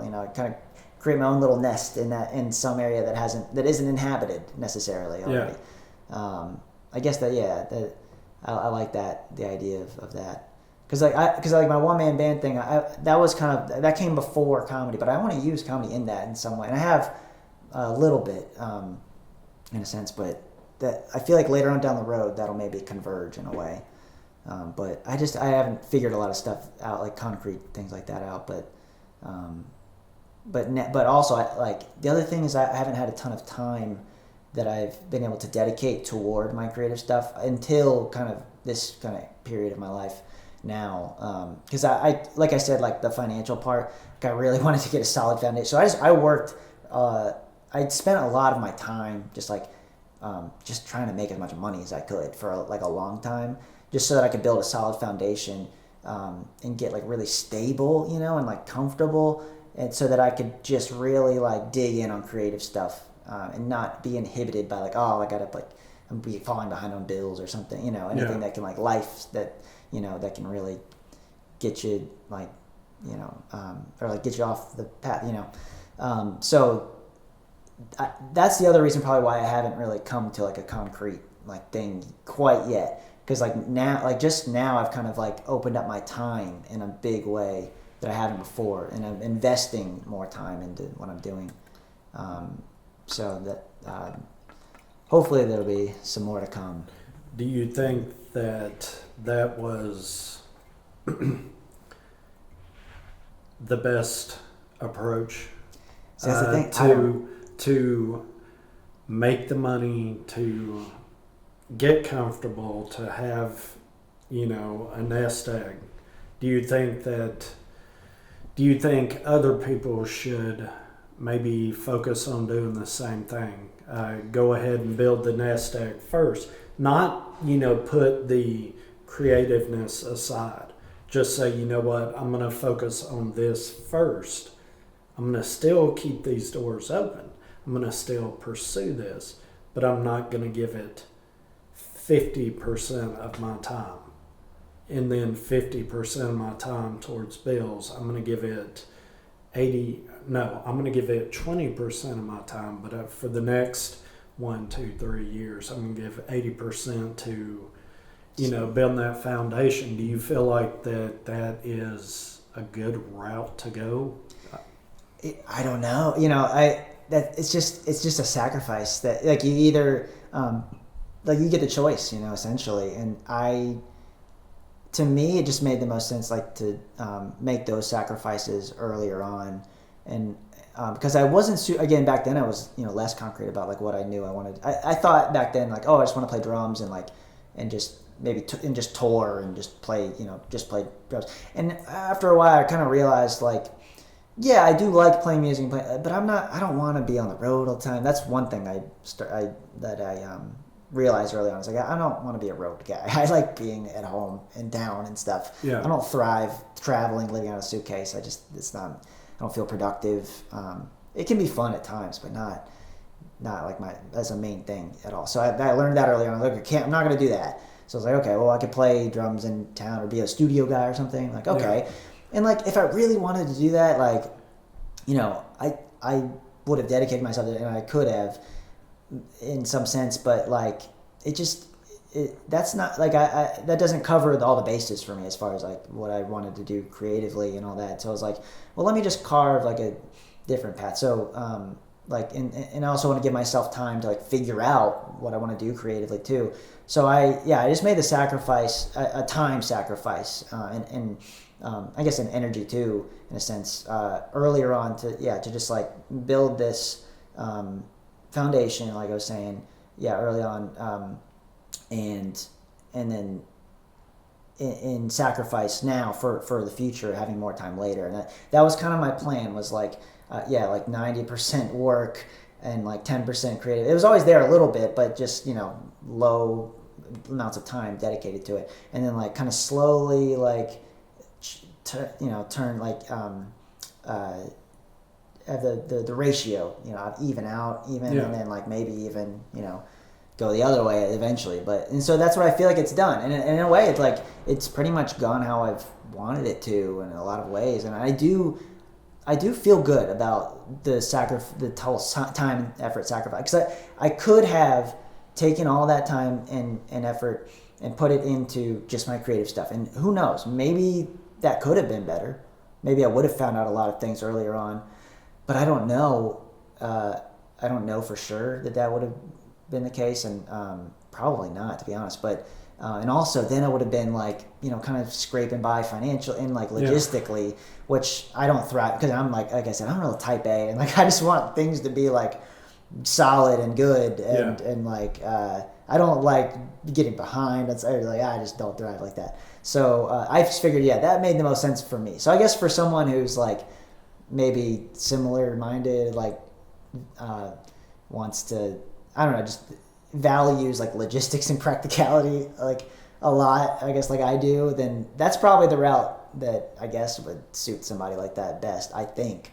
I don't know for sure though, but that's just what I've chosen. And so far, like, I do feel pretty good, because I have a lot of people like that I see, musicians or like comics do, and like they don't have, like, they really are scraping by kind of, like, but in a way, like, they a lot of them are good at what they do though, because like that's how they spent their time, and they didn't they don't care as much as me as like financial stuff, and like they get by fine though, but like they they put more time in the creative stuff, and some of it shows sometimes, and it's just like a personal choice, and you get the choice of like whatever you think is going to be best for you, and so that's how I've done it, and but I feel good, because like so far, like I'm 28 right now, so I'm not like, I guess I'm still young, I guess, in a lot of sense, so I feel pretty good about where I'm at, and now I feel like I'm really putting in a lot more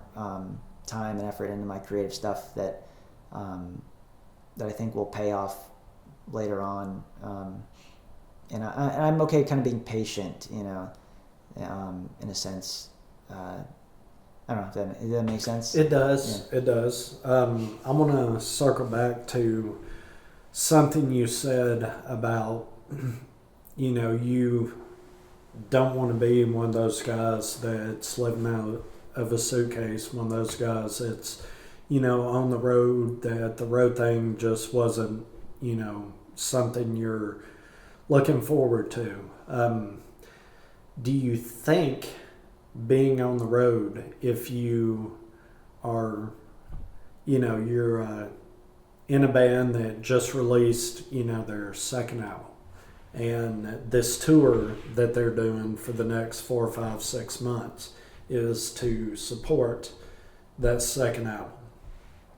So you're going to these venues and you're pretty much playing the same set list every night, and everything kind of flows the exact same way, but it's putting on a show for the audience, and it's giving the audience what they came for, but it's the exact same show every night for however many months the tour is. Do you feel that being put in that position would stifle your creativity? Or maybe it would just, that being put in that position, you would tell yourself, what, let me go out here and do my job and make the money, and then once this is over, I can come back and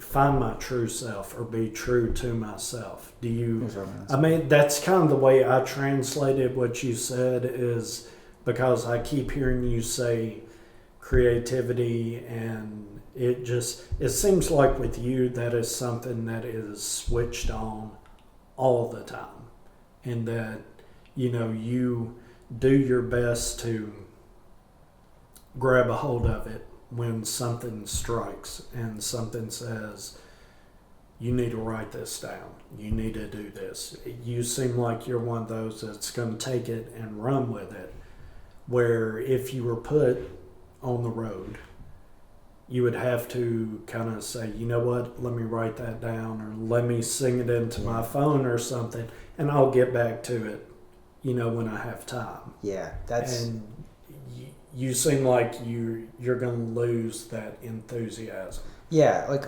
that's what I mean by like I feel like I can't be productive if I'm like on the road or traveling in any sense because I if I'm away from like my instruments and because yeah like yeah away from instruments and stuff and also when you're on the road with like a band or whatever I feel like you're hanging out a lot of the time. It's a lot of social interaction stuff that like. And it's almost like if you're like maybe on a bus or something, especially like you're in close quarters. I don't thrive when I'm like creatively. I feel like when I'm around a lot of people, it's like I feel like I need to be more in solitude, more alone to like really be as productive as I can for myself in a lot of like my creative endeavors. And yeah, and again, I just don't like being on the road. And the other thing is like if I'm playing with like a band on the road, like I would do my own thing on the road if I got the chance to, I think, and it made sense, like that would be an exception I would make because and then it would kind of be I would be okay with doing more or less the same thing all the time in that because it's what it's my thing, that's cool. But if I'm with like a band, it's I'm just playing, like a gig for just as a job basically. Even if it was like a higher up gig, at the end of the day, it's not mine, it's like I'm playing and it's cool and it's fun, but like it doesn't hit as deep, as doing my own thing for myself. So if just the amount of, like if I spend a significant amount of time doing that and then dedicate, a lot of my life to that, then it doesn't serve me in a deeper sense. It is fun. I do enjoy playing especially if I got a cool gig, like that would be cool. But that's not what I'm like going. That was what I was going for a while because I thought that would be what would fulfill me the most. Yeah, I just need something, or I want something a little more than just playing drums for other people, or even just playing drums at all, like for anything. I want to, do more, and more than just music too. I just always felt like I just have to do something more than that, or just other than. Yeah. So that's. So, do you think a lot, or do you think there are musicians out there? Ooh, I probably shouldn't say this, but I'm going to. They sell their soul to the music industry, to tour, to do. Okay, let me rephrase that. Creatives. Do you think there are a lot of creatives out there that sell their soul to the music industry to get the tours, to go out and get the big high-paying gigs, and who get, the recognition? Yeah. And do you feel like that would just be something that later on in your life, or maybe even you may even know someone that has sold their soul, and maybe they've looked back and say, you know what, I wish I wouldn't have done that. Yeah, well, you do hear a lot of usually a lot of people that I've at least encountered, a lot of musicians that have been on the road for a while, they eventually get off the road, more often than not, and they're usually like, all right, I'm done with the road now. Like there's usually like a cutoff point. Like they do it for a while and then it's just like I don't want to do it anymore. For me, that was immediate, pretty much. But there's some. Here's the thing about it: it's got to be the thing that you want to do, and I thought it was for me for a while, and that's why. And if it is your thing, then chasing those gigs is like that's it for you. Like and that's cool if that's your thing, that's your goal. You want to get that top gig, and that's like your thing. Like like that's great. Like your thing, and that's cool, and I respect it for sure. And I thought that was me for a while, but then I realized like even if I got like one of those big time gigs, like yeah, that'd be super cool. Like don't get me wrong, that'd be sick. I have a friend who's playing like for Post Malone right now. It's pretty sick. Like that's awesome. And I would definitely I wouldn't like turn down that gig, like it'd be sick. But like that's like even if I got it, like I'd still want more out of myself, because I'm playing their music, I'm doing their thing, and like, yeah, it's cool to play like arenas and stuff. That's sick, playing like, stadiums and stuff. Like, yeah, like that's super cool. But just fundamentally, that's not. It's like for other people, that could be the end all be all, and like that's great. Like, hell yeah, dude, like you're doing it, But I know for me, like, it's just not. That's not what I'm. And I also don't. If that's not totally what you want to do, then chasing those gigs is such a hassle and a drag, and it's like so annoying. I don't like the instability of it. Ultimately, I mean, like you can become somewhat stable, like playing those gigs, but you're always kind of searching for the next. Like if this tour is up, like all right, what's the next thing tour I'm going to be on? Like because you gotta line stuff up to like stay busy, and because that's your income, and how you survive. So I don't like having to chase. Like I prefer stability, even if it's not, because I don't like I have a job and it's not musical. Like my day job is I work remote at home. It's pretty great, and I love the stability of it and like the flexibility. It's like super chill and easy, and like I don't have to worry about like I mean obviously I could get fired or something or like laid off, and then but it's still fundamentally more stable than like a gig. Gigs they just come and go no matter I mean you can get lucky and have ones for a long time and stuff, but you might get burnt out on it too. I don't know. There's a lot of stuff can happen, and it's just so up in the air. And I'm kind of a control freak. I feel like a lot of ways. If like I like being in control of like or feeling as in control of like my income and like just real practical stuff as I can. Yeah.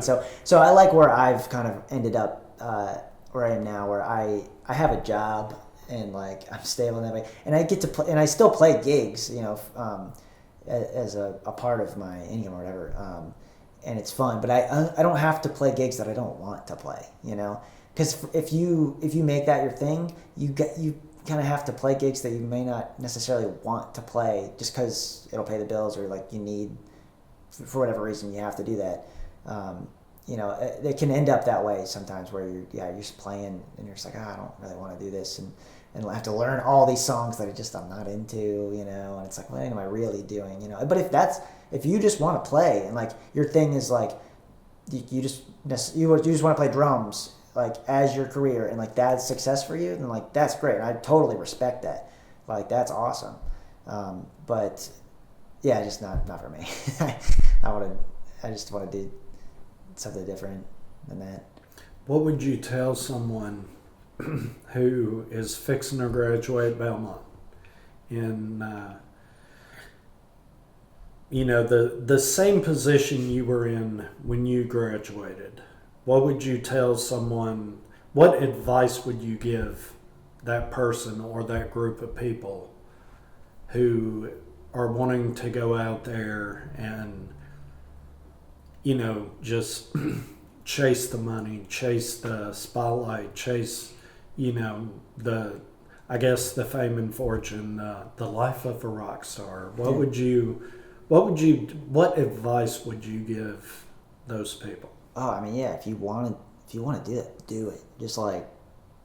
Just get yourself out there. Just like play as many gigs as you can. Do like that's just play. Like that's what you do, and then like you'll know after you really dive into like trying to do it if you really want to, if that's your lifestyle that you really want.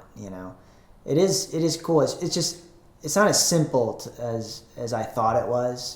Back when I was early college, especially before college, I was like, oh, like I could just play drums and like that I would be satisfied, like as my job, like that. Even if as long as I make enough to get by, like that'd be fine with that.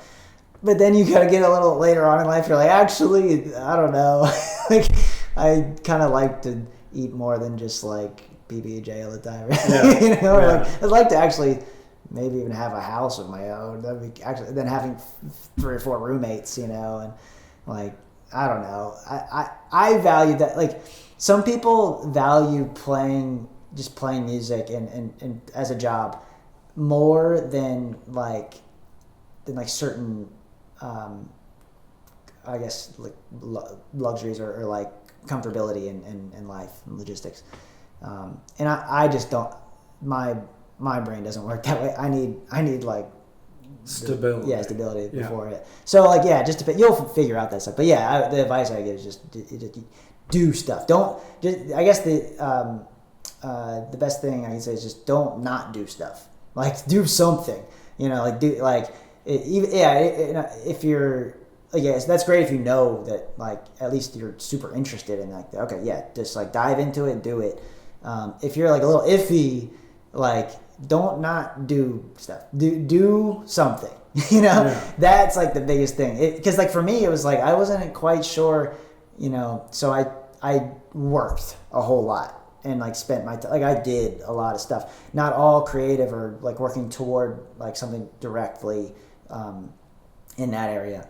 But I spent my time. I like I just worked. I invested the time. You want to invest your time, just like you would like money, because like like I've been here for 10 years now, and like when I came here, I was like not that. I was like okay at drums, like whatever, and like and just I don't know, to see where I've come in like 10 years. Like, I'm glad I've done what I've done. Like, I can look back and be like, I'm glad I invested a lot of time into what I did. And I'm glad I didn't just, like, hang out and just, like, there's a level of that for sure. But, like, I don't know, if you really want to see results and, like, get somewhere, you got to just do stuff. And it doesn't have to be directly even in the area that you think you're most interested in. Like just as long as you're getting up every day and you're like being productive in some sense, that I think that's super important. I hear a lot of people say that, and like I guess podcasts and stuff, but that is really important. Like, because if you're not doing stuff, you're not moving forward in any direction. Like even if it's not the direction that you will be in or want to be in, like you gotta move, you gotta go somewhere, to get to figure stuff out, So what you're saying is even if you're graduating with a degree in whatever and you feel that that's what you want to do, but you're not sure if that's all you want to do, what you're saying is every morning when you wake up, do something. Yeah, something productive, yeah. Something in, in the field of music, be it sit down and write something out, sit down and play something, sit down and, every day has to be a step forward, even if you don't know what direction you're going. Yeah, because like, it doesn't necessarily have to be music. Like, as long as you're getting up and like making money or like, promoting your own health, like doing something like working out, maybe like doing something that is like working towards some goal, like and is some sort of advancement, Right. As long as you're not just like sitting around, like, you're gonna do, you'll do good. And whatever you're doing, try to, especially like job wise, if it's not like the job, like I walked dogs for a long time, and I was walking dogs, teaching music lessons and playing gigs for a long time. And that was just all I did. Like it was crazy. Because I spent so much time doing all that stuff. But, and I still had some time to hang out and whatever, but it was, I really worked myself a lot. What was I saying about that? I lost my train of thought. You got to move forward. Oh, yeah, you got to take every day. You have to take a step forward. Yeah. Even if it's not like music, but just developing any skills are like super valuable. Any skills at all that you can. So I would just like try to achieve, acquire skills, as many skills as you can. And it can be music or whatever. But like those I got really into those like shakers or whatever that I was talking about earlier, and like I'm glad I did, because like that's a skill I have. I can and like it's not like super practical. It's not like a, you know, I don't know. It got me out of a speeding ticket one time. You know, that's kind of cool. Okay, tell me about that. Yeah, so like I was in like Brentwood. I think I was going a little fast, and cop like pulled me over, and he was like, hey, you know, like you know, you're going a little fast there. I'm like, yeah, sorry, and he was like, well, I'm not really in the mood for. Well, no, actually, before he said that, he was like, I don't know, he said, you know, normal, I guess, like, you know, license and stuff. And then I had the shakers in my front passenger seat, and he was like, what are those? And he was like, oh, they're like shakers. Like, and I played a little bit for him, and he was like, oh, that's interesting. All right, well, I'm not really in the mood for writing tickets today, so have a nice day. But, you know, so I'm like, okay, yeah, thanks, man. Well, there you go, a skill that helped you out. Yeah, and it's just fun too. And I won like a contest in 2022 for it. It was like in Japan they're really popular, and or at least more popular than anywhere else. And they're still pretty niche, and not many people really know where to play them. But they had like an online competition. You send in like 3 videos, and it was like a tournament kind of thing. I ended up winning the first one of those, which is kind of cool. You know, like okay, like you know. Like that's cool. I got some money and stuff. Some like boots from the company that sponsored the. Yeah. So yeah, that's cool. And regardless of winning or whatever, like a contest, it was just like it's a fun thing to be able to do. It's like fun to be able to do stuff. You know, like so yeah, just getting as many skills as you can. You can never have too many skills. You know, and it could be all across the board. I wish I had some more skills in like almost like handyman work. You know, and like I've always like kind of jealous of people who like know how to like do like house, because I own a house and stuff, and like I feel like one day it'll be valuable to know how to like, you know, fix, like, you know how electrical stuff works, and like maybe how like in drywall, and I don't know the first thing about any of that stuff. I don't even really know what drywall is, to be honest. Like, you know, and like that so that's a skill. Like you know, I would. If I would have gone back, maybe I'd like. Well, no, I like what I did, but like, you know, that would be a skill. If I was interested in it back then, I would have done that. You know, like just I don't know, anything. It doesn't even matter what it is, as long as you're doing something, like you're getting better at anything, even if it's kind of dumb. You know, it could be cool.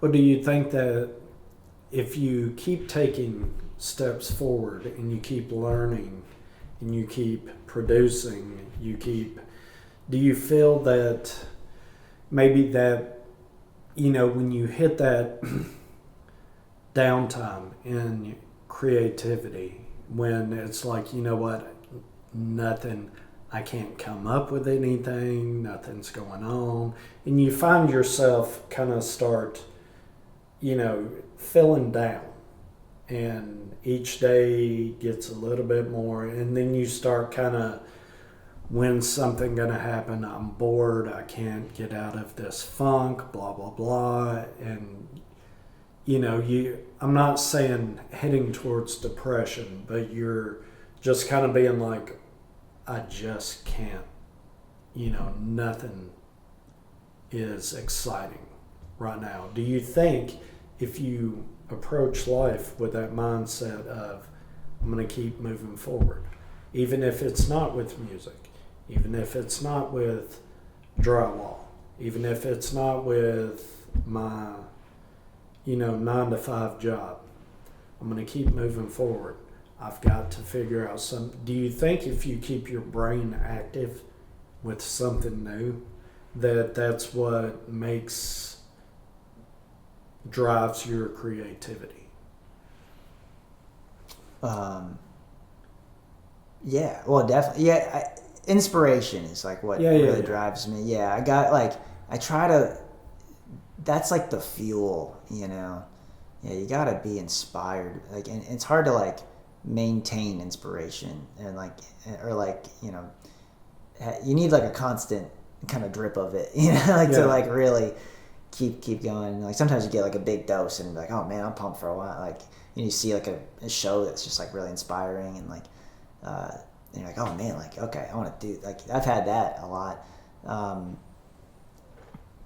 What was the question again? Well, what I was saying was, it seems like with any creatives that you have those times where it's just overflowing.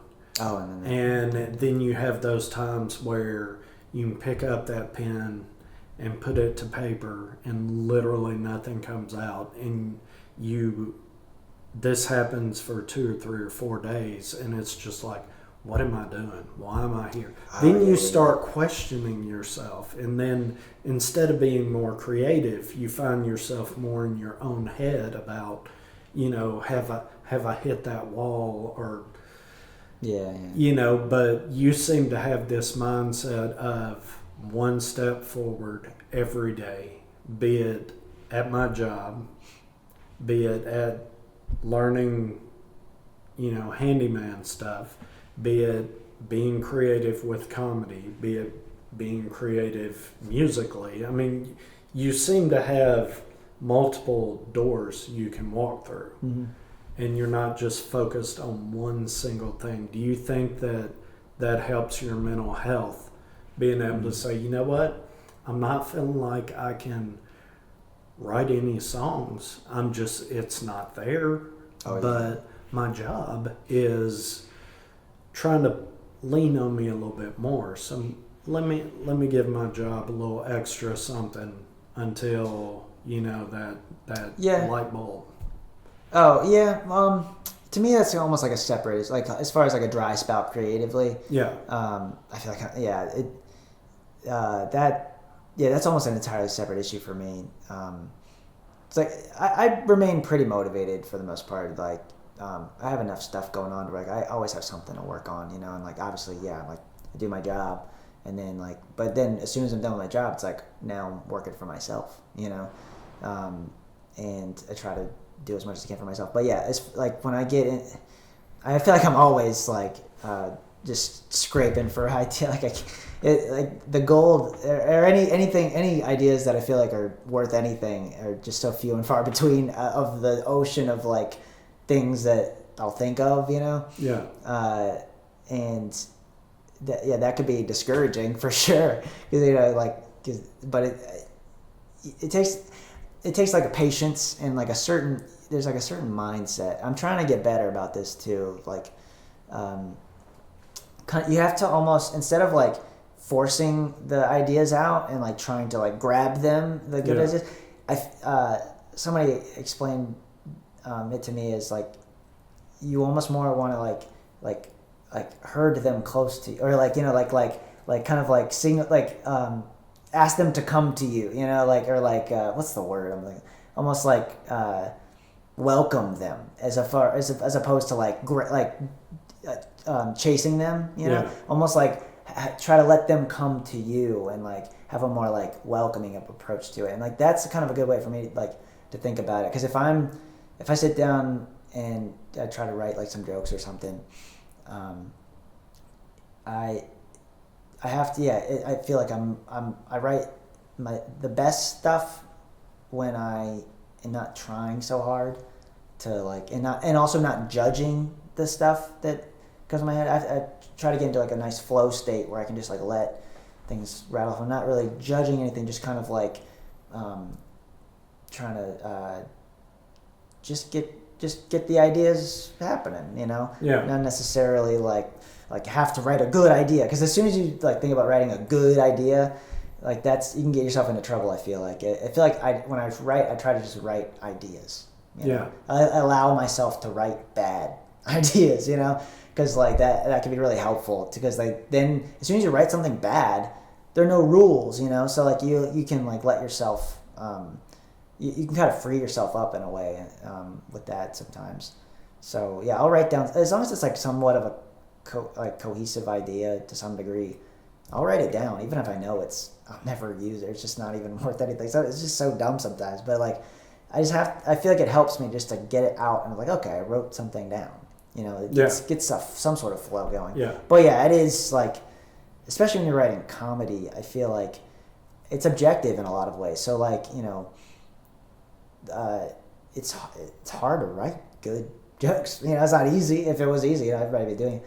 But it just takes a lot of time, and it's more just like the amount of time and focus you dedicate to it. Like you'll get some amount of good stuff out of it, just some, but it's just a matter of like what ratio it is, but just the more time you can put toward it, the more you'll get out of it, and you just get what you get from it. It's kind of like fishing, I guess, or I don't know, but yeah.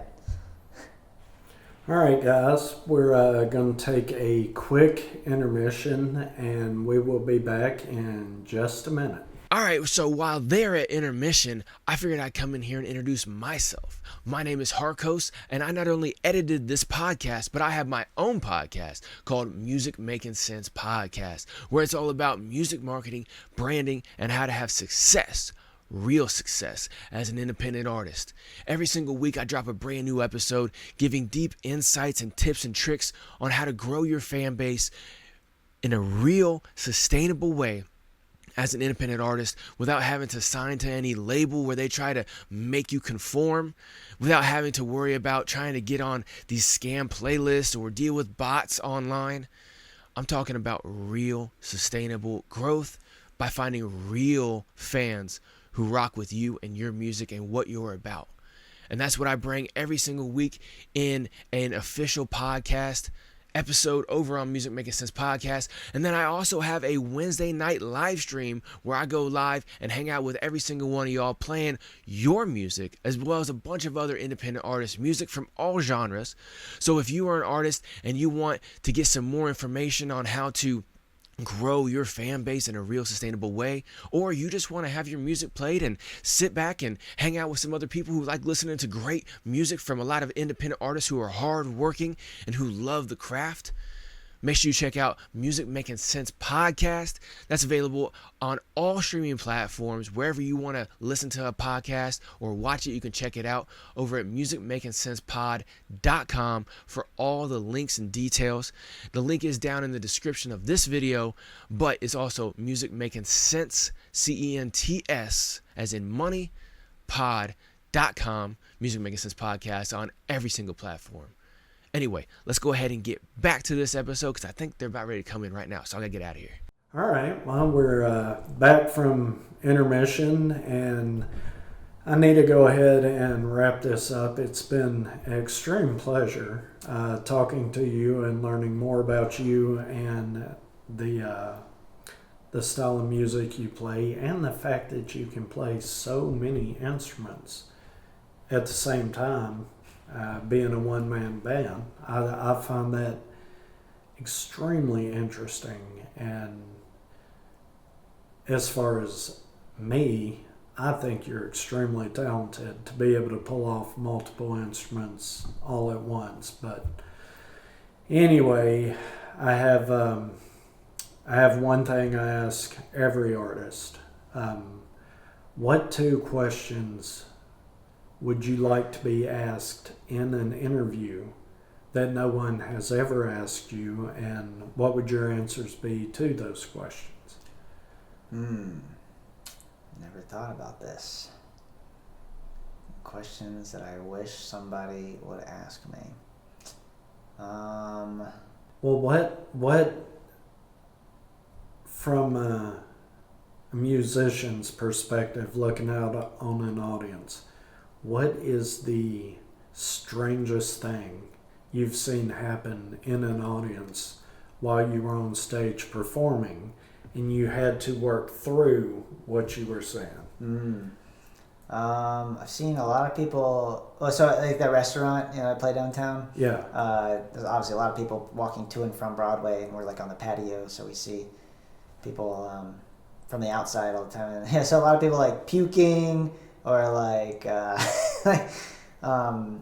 seen some like almost fights, and like before you see like a whole gamut of stuff out there. I'm trying to think of something that really stuck out though. There was one time we were playing and we had a tip jar for the outside, and a homeless guy came and just took the tip jar and chucked it and just kept walking. And we're like, okay. Okay, well, there's that. You just got to keep playing. Of course. It was pretty funny, honestly. But that was a good jar, but, Yeah, it's no more. But yeah, that was pretty wild. Trying to think of other times I had crazy stuff happen.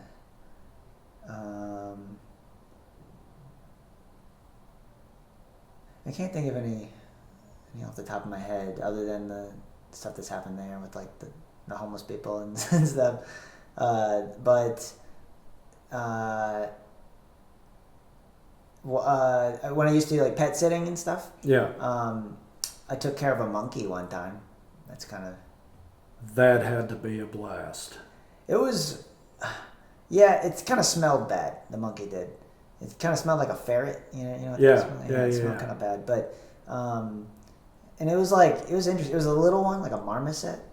And I let it out of the cage like one time, because she said like, you can just kind of leave it in there, but if you want to, let it out once or twice, you can. I was like, okay.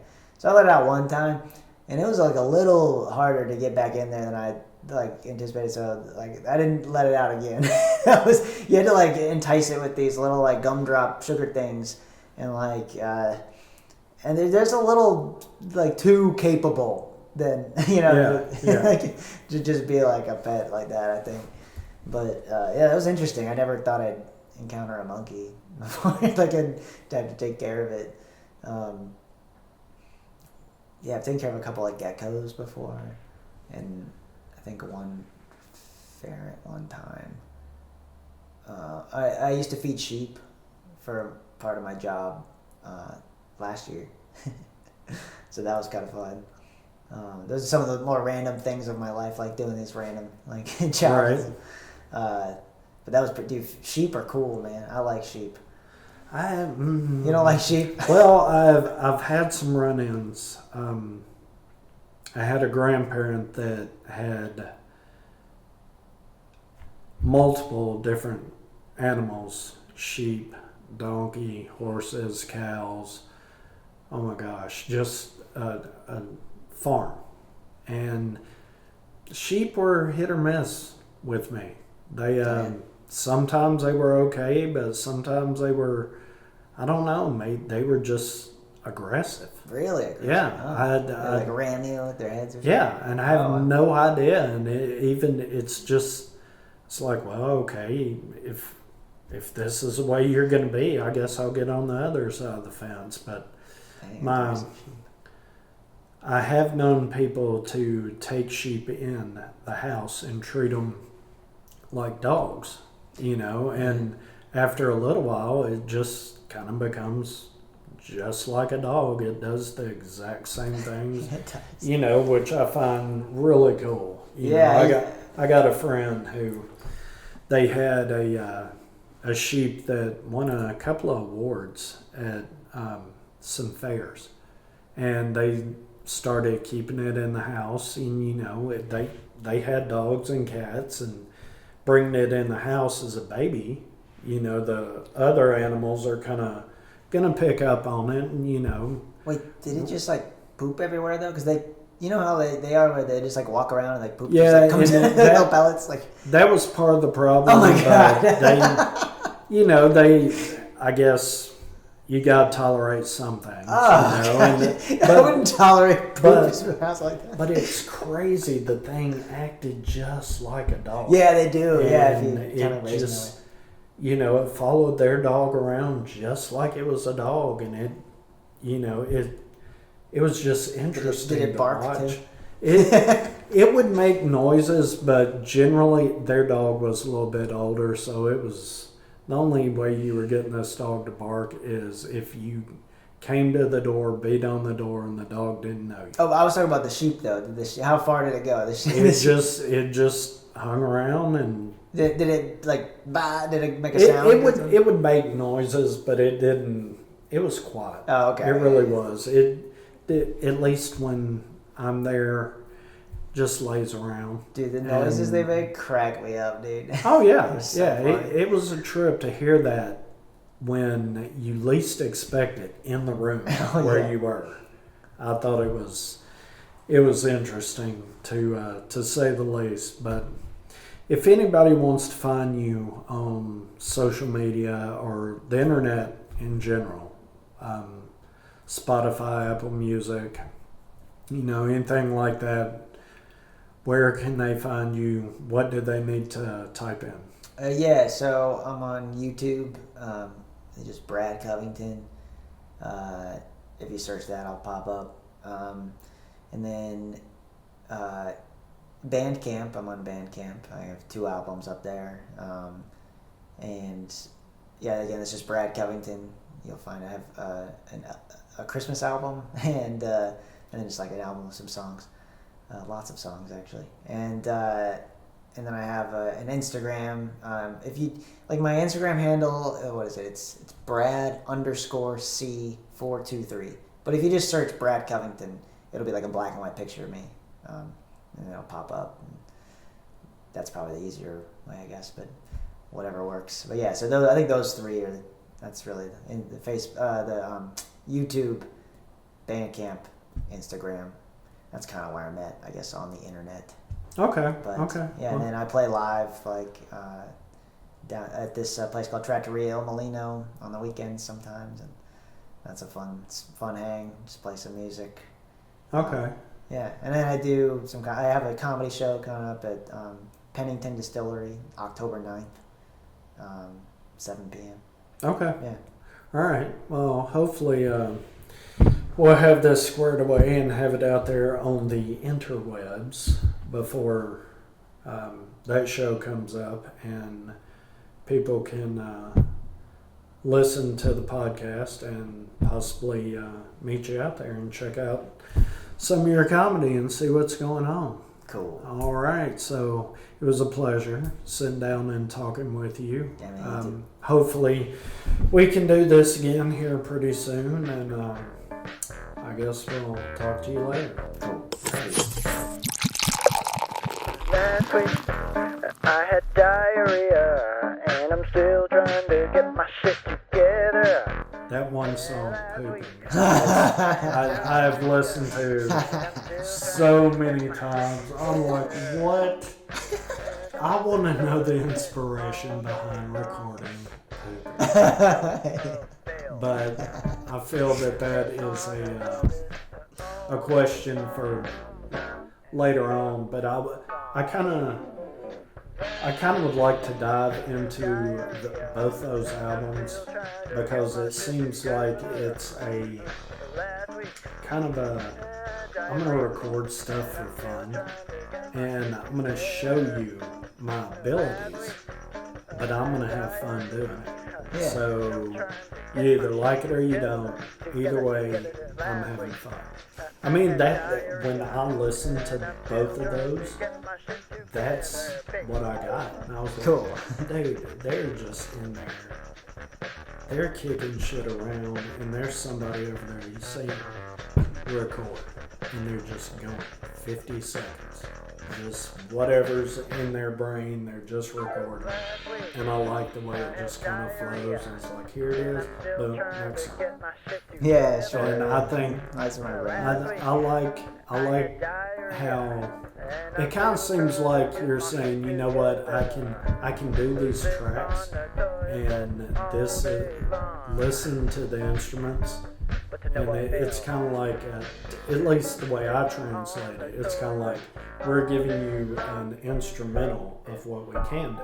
This is a sound, but we're throwing words in here to kind of keep you interested in the song, because we're going to have fun with it. But if we just simply lay down 50 seconds of us playing, you're going to be like, okay, I've heard so many samples today of people just playing that I'm so zoned out, and just it doesn't affect me. But when you have those songs on there, it's like, what? Hold on. What did he say? Then someone's focused. Yeah. And then they might hear a little bit more than just, music in the background. I like that approach. That's unique. I haven't heard anything like that before. But Last week, diarrhea. And you know the story. You know the rest. We've been over this. Last week, I had diarrhea. and I'm still trying to get my shit together. Last week I had diarrhea, and I'm still trying to get my shit together.